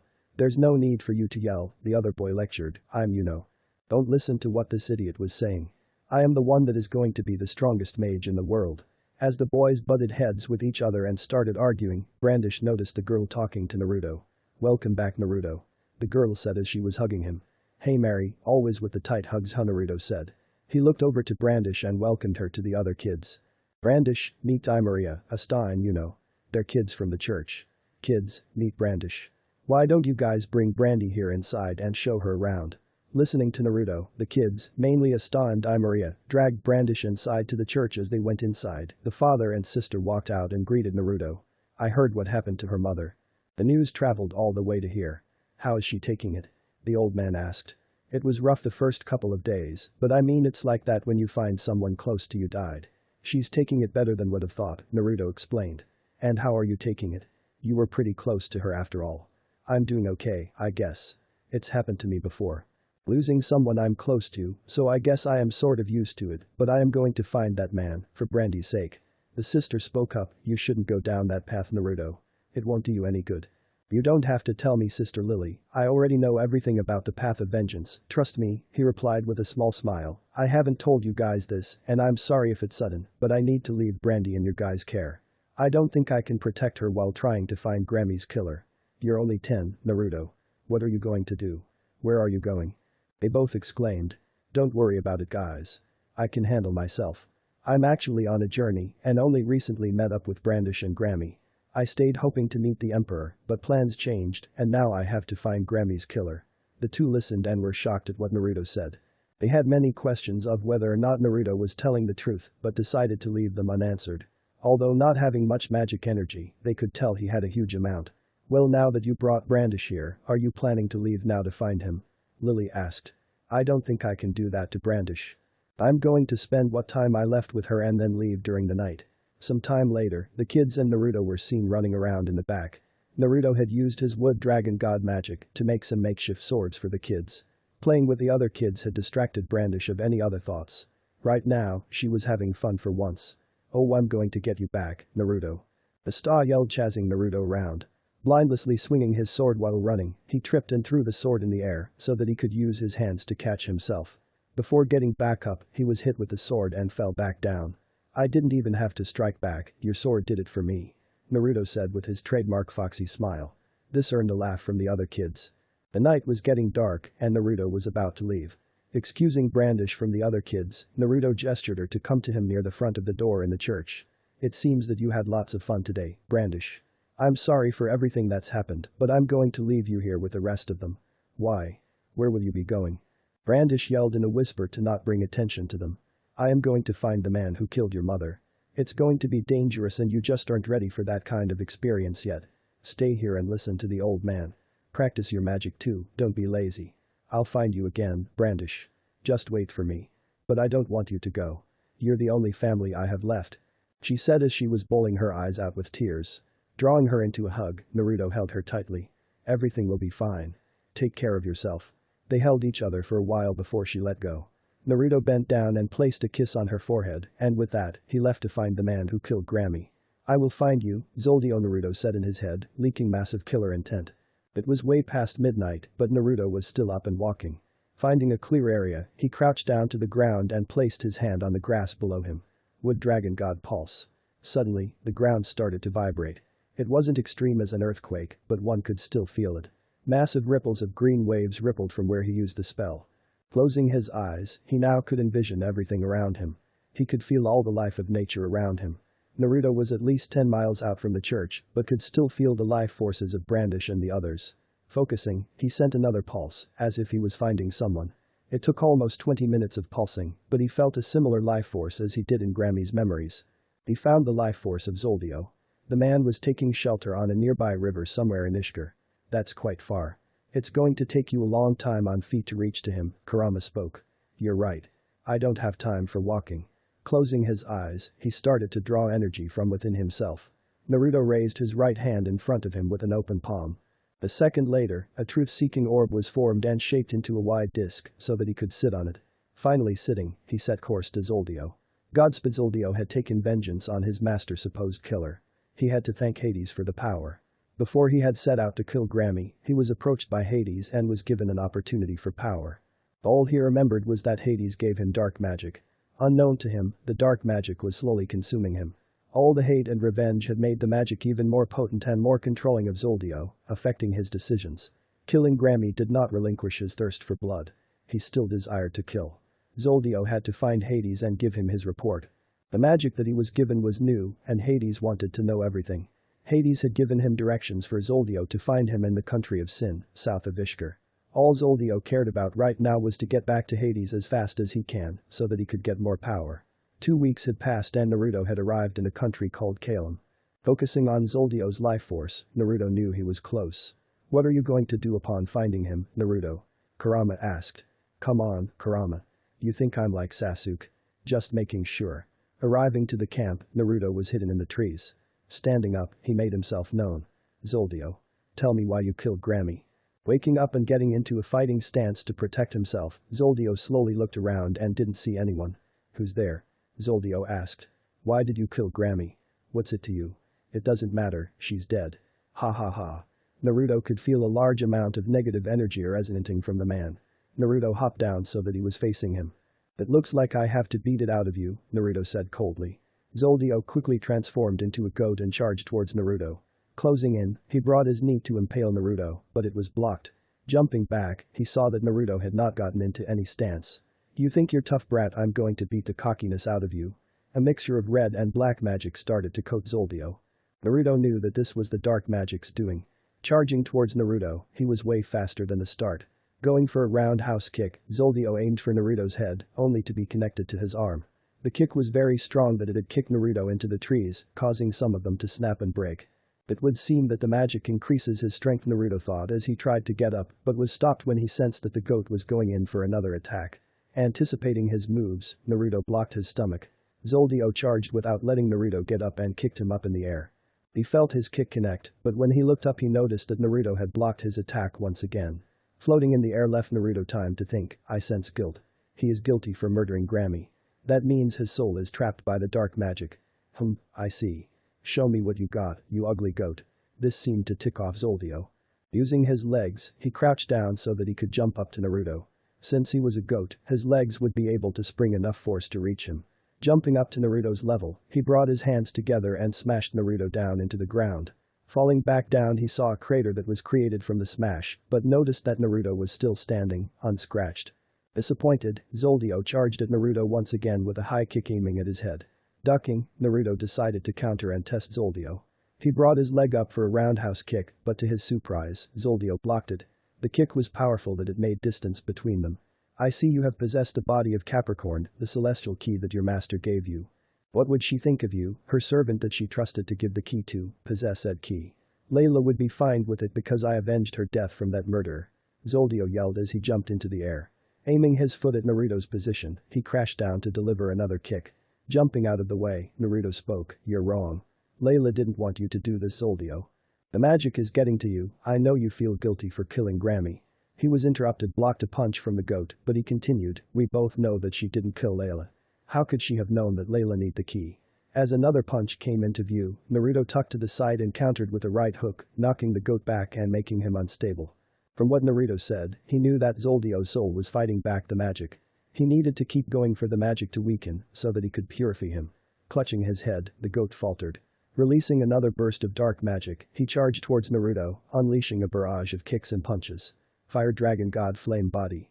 Naruto's body erupted into flame and grew in size, making Zoldio back up. Naruto was unable to block the barrage, so he resorted to this. The size of the fireball that Naruto had created had burnt everything around them. Stop using the dark magic, Zoldio. Stop running away from your problems. Stop being a coward. The dark magic coating the goat was slowly getting smaller. Zoldio was still standing, a little burned from Naruto's magic. He took a step forward and fell to his knees. Help me," he whispered. Taking that as a sign that he fought back against the dark magic and was willing to repent for his sins, Naruto took his white blade from his back out. "Divine Son." Naruto shouted as he pierced his sword into Zoldio's stomach. The blade illuminated a bright light as the dark magic started to wither away, almost looking like steam getting blown out. Slowly, the transformation of Zoldio was becoming undone. His goat antlers were going back into his head and the white fur was slowing shrinking. "I'm sorry.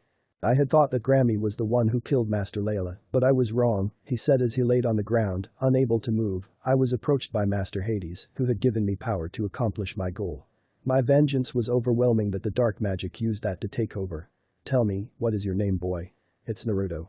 I have been traveling from Alakatasia to find you, Zoldio, and make you pay for your crimes. You are going to face judgment."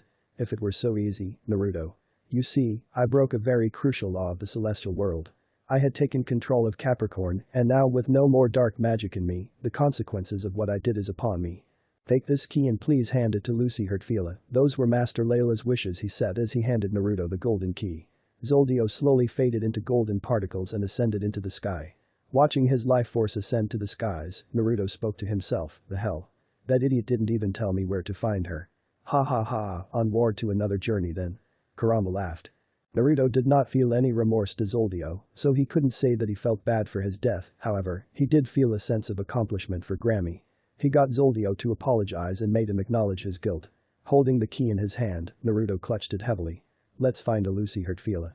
"Godspeed Ga, I'm starving, I miss Raymond." "Close your yap, brat. I am trying to sleep." Fine.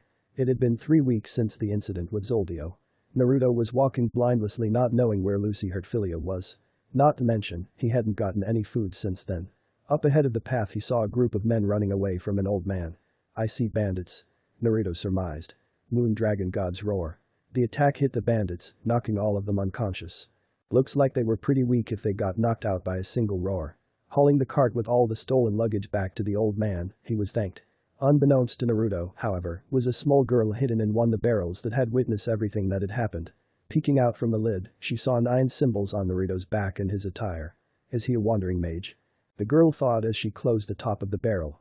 Here's your goodies, old man. Good thing I was close, or else they would have gone off for good, hahaha. Naruto said sheepishly. Thank you, young man. As thanks, let me treat you to some ramen. I own a small ramen shop just around the corner, surely you're hungry? The old man asked. At the sound of ramen, Naruto booked it to the old man's shop. It had been too long since he had ramen. Sitting down and waiting for the shop owner to make ramen, Naruto asked, Hey old man, would you happen to know where the Hertfila mansion is? Enough of that old man nonsense, that's disrespectful. Just call me Roku. And yes, I do know where the mansion is. Oh that's great, can you please tell me where to go after I have ramen? Sure, but can I ask you why you need to go there? To return something that was stolen from them, I suppose. Roku nodded as he handed a bowl of ramen to Naruto. As he turned around, Naruto was already asking for more. As this was happening, the girl that was trapped in the barrel had gotten out and was behind the store. Her hair was white and she had bangs that went down to her forehead. To the side of her hair were green ribbons, while the back of her hair was curled into bundles of 4. She wore a corset over a dress and had a dark green bow around the neck of the dress. On the top of her head was a gold headdress with roses on each side with a small blue jewel in the middle. Finally getting out of the barrel, she walked to the front of the store, hoping to thank her savior. Sadly, she was only faced with the old man from before. If it isn't the girl in the barrel. What can I do for you? How did you know I was in the barrel? The girl asked. When you poked your head out, I saw you headdress, but I figured you wanted to stay hidden, so I didn't tell the young man. Where is he? Where did he go? Do you know if he'll be back? She sent Roku a barrage of questions. Naruto is long gone, he had to go and return something, however, he did say he would return here. So why don't you work for me while you wait for him? I figured you wanted to thank him, right? I see. Very well, I will work for you until Naruto comes back. My name is Taka by the way, and I am not from around here, she said as she looked to the ground. And where are you exactly from, Taka? Roku asked. Well, I'm from a world called Elenter, and I am part of a species called Exceeds. That being said, I am actually a cat. I have the ability to transform into a human, Taka exclaimed. I see, that is interesting. Well, come on in, I'm going to teach you how to make ramen, since you're going to be working for me until Naruto decides to come back. It had been days since Naruto had left the ramen shop, but finally he had arrived to Fiori. Wandering the streets, Naruto notices a large mansion that was surrounded by valleys of hills. This must be the Hertfilia mansion, he thought. Naruto walked up to the gate due to his curiosity and saw a little blonde girl playing alone with her dolls. Upon reaching the gate, the girl stopped what she was doing and just stared at Naruto. Hi there. I'm Lucy, are you here for something? Yeah, I'm here to deliver something that belongs to you, Lucy. Mind if I come in? Naruto asked. Yeah, sure, let me just get a maid, she said as she went into the mansion.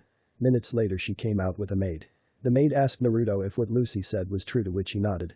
Handing the key to the maid, Naruto was about to leave, but was interrupted by Lucy's question. Excuse me, but can you please play with me? She asked. Naruto.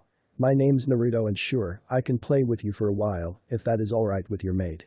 The maid nodded with a smile. Lucy took Naruto to the back of the mansion where there was a large fountain. Hey Naruto. Look at this. Lucy said as she grabbed a golden key from her pocket. She dipped the key into the fountain and twisted it. All of a sudden, a light appeared and there was a mermaid sitting where the key was twisted. The mermaid looked around and noticed Lucy and Naruto. She kept staring at Naruto, somehow sensing his magic power. What did I tell you, Lucy? Don't summon me to play. The mermaid scolded her.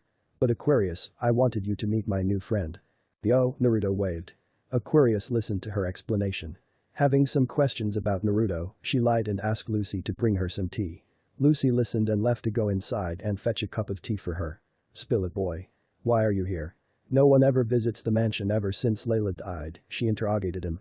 Relax. I was here to return the key of Capricorn.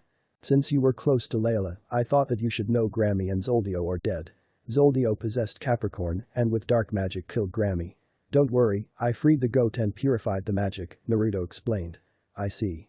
I never liked that male servant of hers, but I thank you for doing what you did. I would be going back to the celestial world and tell the old man what you told me. Tell Lucy I had to go on a date with my boyfriend, she said as she disappeared. Lucy arrived with the tea in hand, but noticed that it was just Naruto sitting there alone. Where did Aquarius go? She asked. She said she had to go on a date with her boyfriend, Naruto replied. A frown appeared on her face when she heard that. She placed the tea down and saw next to Naruto. You're the first person to play with me. Ever since Mama died, I had no one to play with. Aquarius is always busy and yells at me whenever I call her. Don't be so down. Let's go have some fun, I still got some time. Naruto said as he ran to the fields. Slowly, Lucy smiled and got up to follow him. The sun was setting, and both Naruto and Lucy were walking back to the mansion after hours of having fun. Today was the first time Lucy actually had fun ever since her mother's death, and Naruto was the very first friend she made. Sorry I have to leave now, Lucy, but I hope we meet again someday. Naruto said as he waved off. Bye Naruto. I hope so too. Lucy said with a large smile as she waved off to him. Walking away from the mansion, Naruto looked up to the moon. I can't wait to tell you all the people I've met so far, Celine. He told himself. Days passed and Naruto was still walking aimlessly. Eventually finding walls bordering a village, Naruto decided to investigate the village. On a sign read, Rosemary Village. Reaching closer he saw sparks and smoke coming from said village. I sense foul energy, Naruto. Whatever is happening in that village is no good, Kurama said. Naruto nodded. As he got closer he was people in robes. They looked as though they were in a cult. The cultists were kidnapping children and putting them into carriages. They must be slavers or something. I gotta make myself look like one of the kids and save them.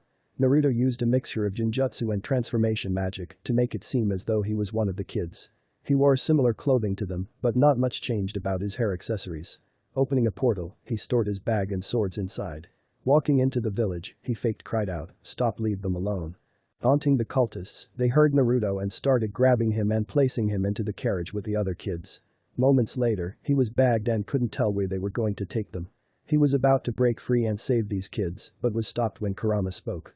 "This might be beneficial to us, Naruto. They might take you to where they kidnap the rest of the kids. I suggest we play the waiting game." Acknowledging Kurama's words, Naruto eased back and waited to where they were getting transported. Needless to say, the wait was indeed a long one. Naruto couldn't tell where they were exactly, but he knew that they were transported onto a ship. Now they were on land. Finally, he was unbagged. To his shock, he saw a huge tower that reached into the clouds. Looking back down, he noticed pits and cells where they were captives. It seems that they kidnap the weak so that they can force them to work on this tower. This tower must be something important. We can break out now, or we can sit back and watch as they show us their plans. Let's sit back and see what they have in store. If things get rough, I'll break out, but for now let us see. We might even have to stay for a while. Alright then. I'll leave the rest to you. I'm going to nap. The guards led Naruto to a pile of rubble. Grab a pick and start mining. The guard yelled. Doing what they said, Naruto picked the tool up and started mining. Looking around, he noticed that there were different groups doing the same thing he was doing. It looked like even though they were slaves, they were given breaks. That would mean they had a lot of people working to give breaks. "So you're new here, huh? Tough luck. Where did they get you from?" asked a blue-haired boy. Naruto thought back to the village and remembered the name, Rosemary Village. Although it was a lie, he had to make sure. He was in a prison and everyone there is suspicious. "Whoa, so you're from the same village as my friend." She said she was from Rosemary too. "I'm Jell, and I guess we're going to be in the same group. Once our shift is over, I'll show you the rest of our group," Jell explained as he continued picking the rocks. "I'm Naruto, I'll try to find you once the shift is over," Naruto replied as he followed suit. It was getting dark, and Naruto noticed that the guards allowed the workers rest and sleep. Naruto had thought they would force them to work night and day, but that wasn't the case. Seems like they want the workers to have energy, so by letting them rest, they work more productively. These guys aren't dumb, he thought. Dropping the pickaxe, he looked around and spotted a blue-haired boy. Walking over to the cell, he greeted Jell and met the other kids, as well as an old man. "Nice to meet you guys, I'm Naruto. My name's Wally and this is my brother Richard," the boy replied as he pointed to his brother.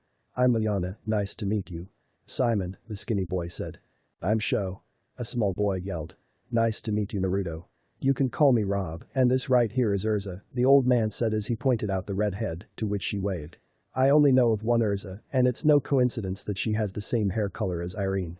That must mean this is my Urza," he thought. Irene must have left her in this old man's care while she went to the Spriggans. But the question is, why did this old man get captured, and why did he bring Urza with him? With too many questions and so little answered, Naruto decided to sit down. He would get answers eventually. He sat in the corner far from the rest in the cell. The guards were coming around to check up on everyone and making sure everyone was in their cells. After their cell was checked, the rest went back to where they were sitting. Jello and the other kids decided to play a game that Naruto imagined they created. Thinking to himself, he overheard Rob and Urza talk. "You overworked yourself again, huh, Urza? I don't have much magic left from healing the others." "I'm sorry," Rob said. "No, it's fine, Grandpa Rob. As long as the others are healed then I can withstand the pain," she said with a smile. Naruto listened in and decided to walk over to them. "Here, pass me your hand." Urza was confused as he came up to them all of a sudden, but she was curious, so she obeyed and showed him her hands. All of a sudden the pain that was from her hands were alleviating. The scratches were disappearing and her hand felt better than ever. With a surprised face, she faced Naruto. His eyes, they are so bright, she thought as she looked into his cerulean eyes. "How did you heal the pain?" she asked. "Can you keep a secret, Urza?" he asked with a small smile. Urza saw his smile. He was not scared or worried at all. It was as if he didn't care that he was working at the Tower of Heaven. "Why, yes. I won't tell anyone. I can use a little magic." Naruto was about to say something, but was cut off from furry friend. Now is not the best time to tell her of her origins, Naruto. Irene wanted her to grow up normally, even if she is in the cell. Irene wouldn't want her to know that she gave up her daughter to join the Spriggans, who are seen as the enemy to this country, Kurama explained. "I guess you're right, Kurama. It just hurts me. I promised Irene that I would protect Urza, and here she is, in a cell, as a slave. Look, Irene is smart. From the time we got to know her, she wouldn't have even dared to let anything harm her daughter. So there must be a reason why she left Urza in the care of this old man. You felt it too, he has magic energy stored. Yeah, I felt it as I entered the cell. Whatever his reasoning for being in this wretched place has to do something with Urza. Naruto. Birth to Naruto, Urza said as she poked him. Naruto was brought back into the real world from his conversation with Kurama. I'm sorry, what were you saying, Urza? You said you could use a little magic and was about to say something, but you dozed off. What was it that you wanted to say? Oh, I was about to say I could use magic, but only a little, he said sheepishly as he rubbed the back of his head. Urza pouted, well anyways, thanks for healing me. Thanking him, Urza looked around and noticed that the others fell asleep. Watching them, she felt tired herself and went to Rob and started to lay down next to him. Naruto went back to his corner, opposite to where Rob and the kids were, but noticed that the old man was still awake. Tell me, Naruto, why are you here? The old man asked. What do you mean, old man? I got captured, how else you think? We both know you didn't get captured, the old man said as he was baiting Naruto. All these questions, but Naruto couldn't tell why. So you can tell, huh? I even tried suppressing it a whole bunch too, fooled the guards. That means you're someone special, if you can sense it. Alright, old man, I'll play your game, but you answer some questions I have too, Naruto declared, to which Rob nodded. Suppressing your magic, you must be strong to be able to suppress it by that much. Your arrival on the island shocked me. I thought the leader of this tower finally came, but was surprised when I saw a kid arrived. Why are you here, Naruto? Heh, you're pretty sharp. As to why I'm here, I saw a group of cultists attack a village named Rosemary. They kidnapped the kids and brought them in a carriage. I couldn't let them get away with it, so I pretended that they forgot me by taunting them, thus me being here. My turn, what is your relationship with Urza? I want to know everything. Rob was surprised at that question. He could have asked anything else or why he was storing magic slowly, he knew Naruto knew, but he asked a question concerning Urza. Urza is my granddaughter, we know that's a lie, old man. Tell me the truth, Naruto said as with cold eyes, slowly leaking some of his magic energy. Rob felt hot. He was almost sweating. The magic that was leaking from Naruto was scary, even for him. It was cold, and to top it off, the look in Naruto's eyes was that of a predator looking at its prey. I'm sorry. Urza was placed in my care one day, with a note saying take care of her. I do not know why I was chosen, but that is all I know, Rob explained as a drip of sweat was coming down his forehead. If what he said is true, then that must mean Irene left Urza in his care. Gotta know why, Naruto thought. Alright, old man, your turn, I suppose. Right. What are your plans for this tower? What are you going to do staying here? I am planning to rescue everyone from this tower and bring it down. Rob was shocked from his answer. This kid in front of him just declared that he plans to take down the tower. Are you a part of any guilds, Rob? Rob nodded as he reached behind him and lifted up his shirt showing Naruto his guild mark. I am a part of Fairy Tail. Fairy Tail, does Irene know of Fairy Tail? All these answers just give me even more questions. Tell me, Fairy Tail, who is the master? Naruto asked. The current master is probably Makarov Dreyer, but the guild master before him would be Prek Diebold. Is this Prek person the founding member of Fairy Tail? Yes, he is one of the founding members, along with a few others. Can you list the founding members? Rob listed the founding members of Fairy Tail to Naruto. With these names, Naruto developed theories as to why Irene trusted this man to take care of Urza. Naruto also questioned Rob of his connection to the current master and found out that he was a part of a team. Could it be that Irene just randomly handed Urza to this man and hoped that he was a good individual? Or maybe I'm missing something. Naruto and Rob stayed up all night talking to each other. Eventually, morning came and the other kids were waking up. They had about 10 more minutes before they start working again. Through the night, Naruto finally learned that the reason Irene gave Urza up to Rob was because of a mutual friend. During Irene's time with Naruto, he remembered that she mentioned a woman that was from another world. Said woman was the reason why Irene let Urza in the care of Rob. Kurusuka was Irene's friend and did not care that she was a queen. Rob had learned that Naruto was an enigma. Naruto was essentially a dragon god, given that he was taught by 5 dragon gods. Rob figured that since Naruto told him something big, that he trusted Rob, to which the old man told him that his secret was safe. Naruto remembered that Urza had hurt her hand from doing too much work. This memory made himself volunteer to do the most work out of everyone so that she and the rest of the kids wouldn't have to work much. The shift was short from Naruto doing almost all the work in a short time. Even the guards were shocked, but they were happy that the job was quick and fast now. The kids were on break and were eating breakfast, mainly hardened bread. The day flew by quick to the rest of the kids, and they all thanked Naruto for it. They had more time to relax and play their games. Urza, however, was a different case. She kept an eye on Naruto, and although she was thankful that he was working hard, she was worried. Reaching the cell, the kids grouped around Naruto and thanked him. Eventually, they got off to their game. Going to his corner, he noticed that Urza was waiting for him. "What are you doing in my corner, Urza?" he said with a small smile. "I was waiting for you." "Why are you working so hard, Naruto?" she asked with a frown. "So that everyone else doesn't have to. So that you don't hurt your hands anymore. But what if you get hurt? What if you get tired that you can't work anymore and they punish you for it? Relax, Urza. Everything will be fine, I'll protect you and everyone else, I promise, and I never break promises," Naruto assured her. "And I made a promise to Irene that I would protect you. You will be safe, Urza." Urza listened to what he said. Something about it made her put her trust in him. His smile and his demeanor made him seem confident, and the fact that the prison didn't bother him one bit.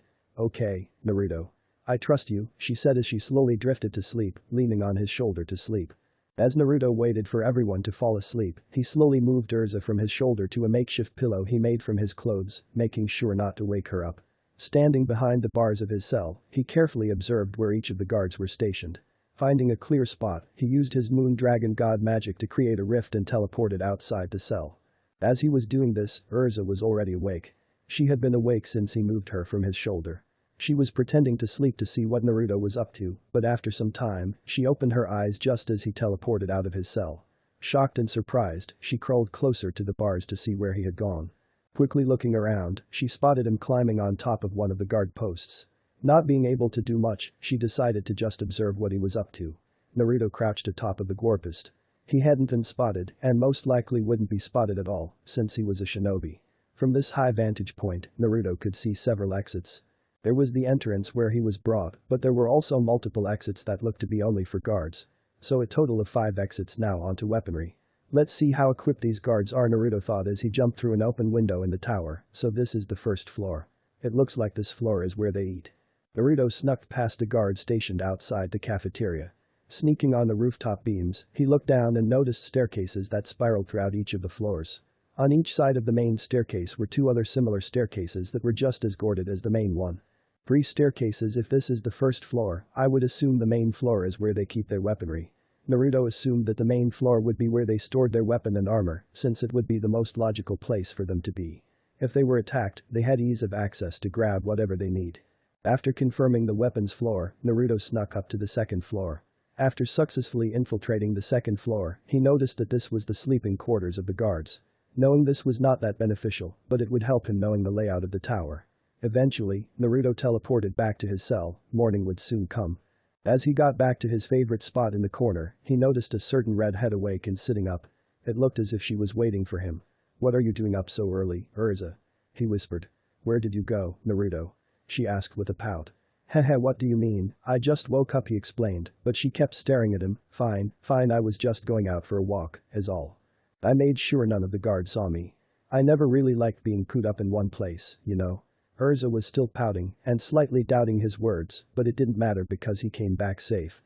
"You shouldn't do that, Naruto. Even if you were careful, if a guard saw you, they would punish you for trying to escape." "Alright, I'm sorry, Urza, but don't worry, I'll make sure I will be as safe as I can be," he said as he brought her closer. "I'm sorry for making you worry, but I promise I won't get captured by a guard," he said as he touched his forehead with hers. Urza blushed as he touched his forehead with hers, but felt warmth coming from the touch. She felt protected and safe. Slowly, she drifted off to sleep. From the touch, Naruto had casted a sleep spell on her so that he would fall asleep. He assumed that she stayed up all night waiting for him to return. They still had a couple hours left before the next shift started. Weeks had passed and Jello had recently declared Naruto as his rival. He had asked Naruto why he was working his butt off for these bad guys, to which he learned that if Naruto worked extra hard, the rest of his kids wouldn't have to. Not wanting to be outdone by him, Jello followed in Naruto's footstep and started to work as hard as Naruto. He was thankful for Naruto, but did not want to say it, so he decided to help Naruto so that he wouldn't have to work hard alone. Urza watched as both boys worked hard and was confused as to why they both were working so hard. She knew that they were working so that the other kids didn't have to, but felt that there was another reason. "Hey Grandpa Rob, why do Naruto and Jello work so hard?" she asked. "Naruto did say he was working hard so that the rest of you kids didn't have to work, but I think he lied about that. I mean, yes, you kids aren't working as much, but I think he's working hard so that you kids' hope don't wither away." You can see that Jello gained hope again after seeing Naruto work. Urza listened with as Rob answered her. She slowly looked around and saw determined faces on the other kids. They must have listened to Rob's explanation. She then slowly came to her own conclusion. They were working their butts off because there is a way out of this wretched place. That's why Naruto hadn't give up yet. That's why he isn't down and gloomy. She stared down where Naruto was working with praise. Naruto was a gift that was sent to them. A month had passed and Naruto had gotten the layout of the tower. The basement of the tower were all the belongings of the captives. The main floor was the weapon barracks. The first floor was the cafeteria followed by the sleeping quarters on the second floor. The other floors were not as important, but the middle floor was the torture room where they would punish the prisoners. At the very top was where the cultists were planning to revive Zeref. He had learned that they were storing magic from the stones they were picking. Naruto had remembered during his training in Gultana that Zeref was the black wizard that uses black magic to create demons. But that was all Naruto read about him. Naruto now assumed that given his cultists, the black wizard Zeref was probably an evil person. Whatever these people were planning, Naruto was going to stop them. GODSPED 3 months had passed during his time in the tower. Naruto had heard that during this month, Hades would visit to check up on Zeref's seal. Hey, look. There's a ship that just came. You think it's new people? Naruto overheard some of the other inmates talking. I hope not. This place sucks. Looks like all that waiting is over. Hades finally showed up. I have to see what he is planning. Naruto thought as he slowly started working, but kept an eye out for Hades entering the tower. With Urza walking out of her cell after a break, she overheard some of the other kids talking. During her time here, she met some kids outside a regular group. Approaching them, she saw the kids huddled up talking about a boat. Look, I heard some guy just showed up here with a boat. This is the best time to escape. The boy told the group. Around his neck was a purple snake. Eric is right. There won't be another opportunity like this for a long time. I say we make a run for it, a kid with black hair said. Are you guys sure about this? If they catch you guys, you will be punished, Urza said. Urza's right, what if we get caught? These guards are older than us, and they are armed with weapons. Sho explained. TSK we don't have time for this. Let's book for it now. The kid cried out as he started running in the direction of the boat. Following his lead, the group started running. Sho was confused and scared. If he stood back then the guards would catch him. Forgetting about Urza, he left her behind and made a run for it. Wait guys. Urza cried out as the kids ran past her. Escape. Prisoners are escaping. Sound the bells. A guard yelled. Immediately, a bell was going off and lights were shined where the group had left. The guard surrounded the exit and Urza as well. Grabbing her, they chained her up and cuffed her. We caught one of them sir, a guard yelled. Bring her to the torture room. She needs to learn a lesson. Frightened, all Urza could do was yell and cry. She felt all sorts of emotions. She was mad that Sho and the others made a run for it and left her behind. She felt scared from the thought of the torture room. Upon entering the torture room, she was placed on the table and strapped down. She couldn't move. All she could do was scream and cry, but even then, that wouldn't have helped. You must be the leader of the group. It was noble of you to stay back while the others ran.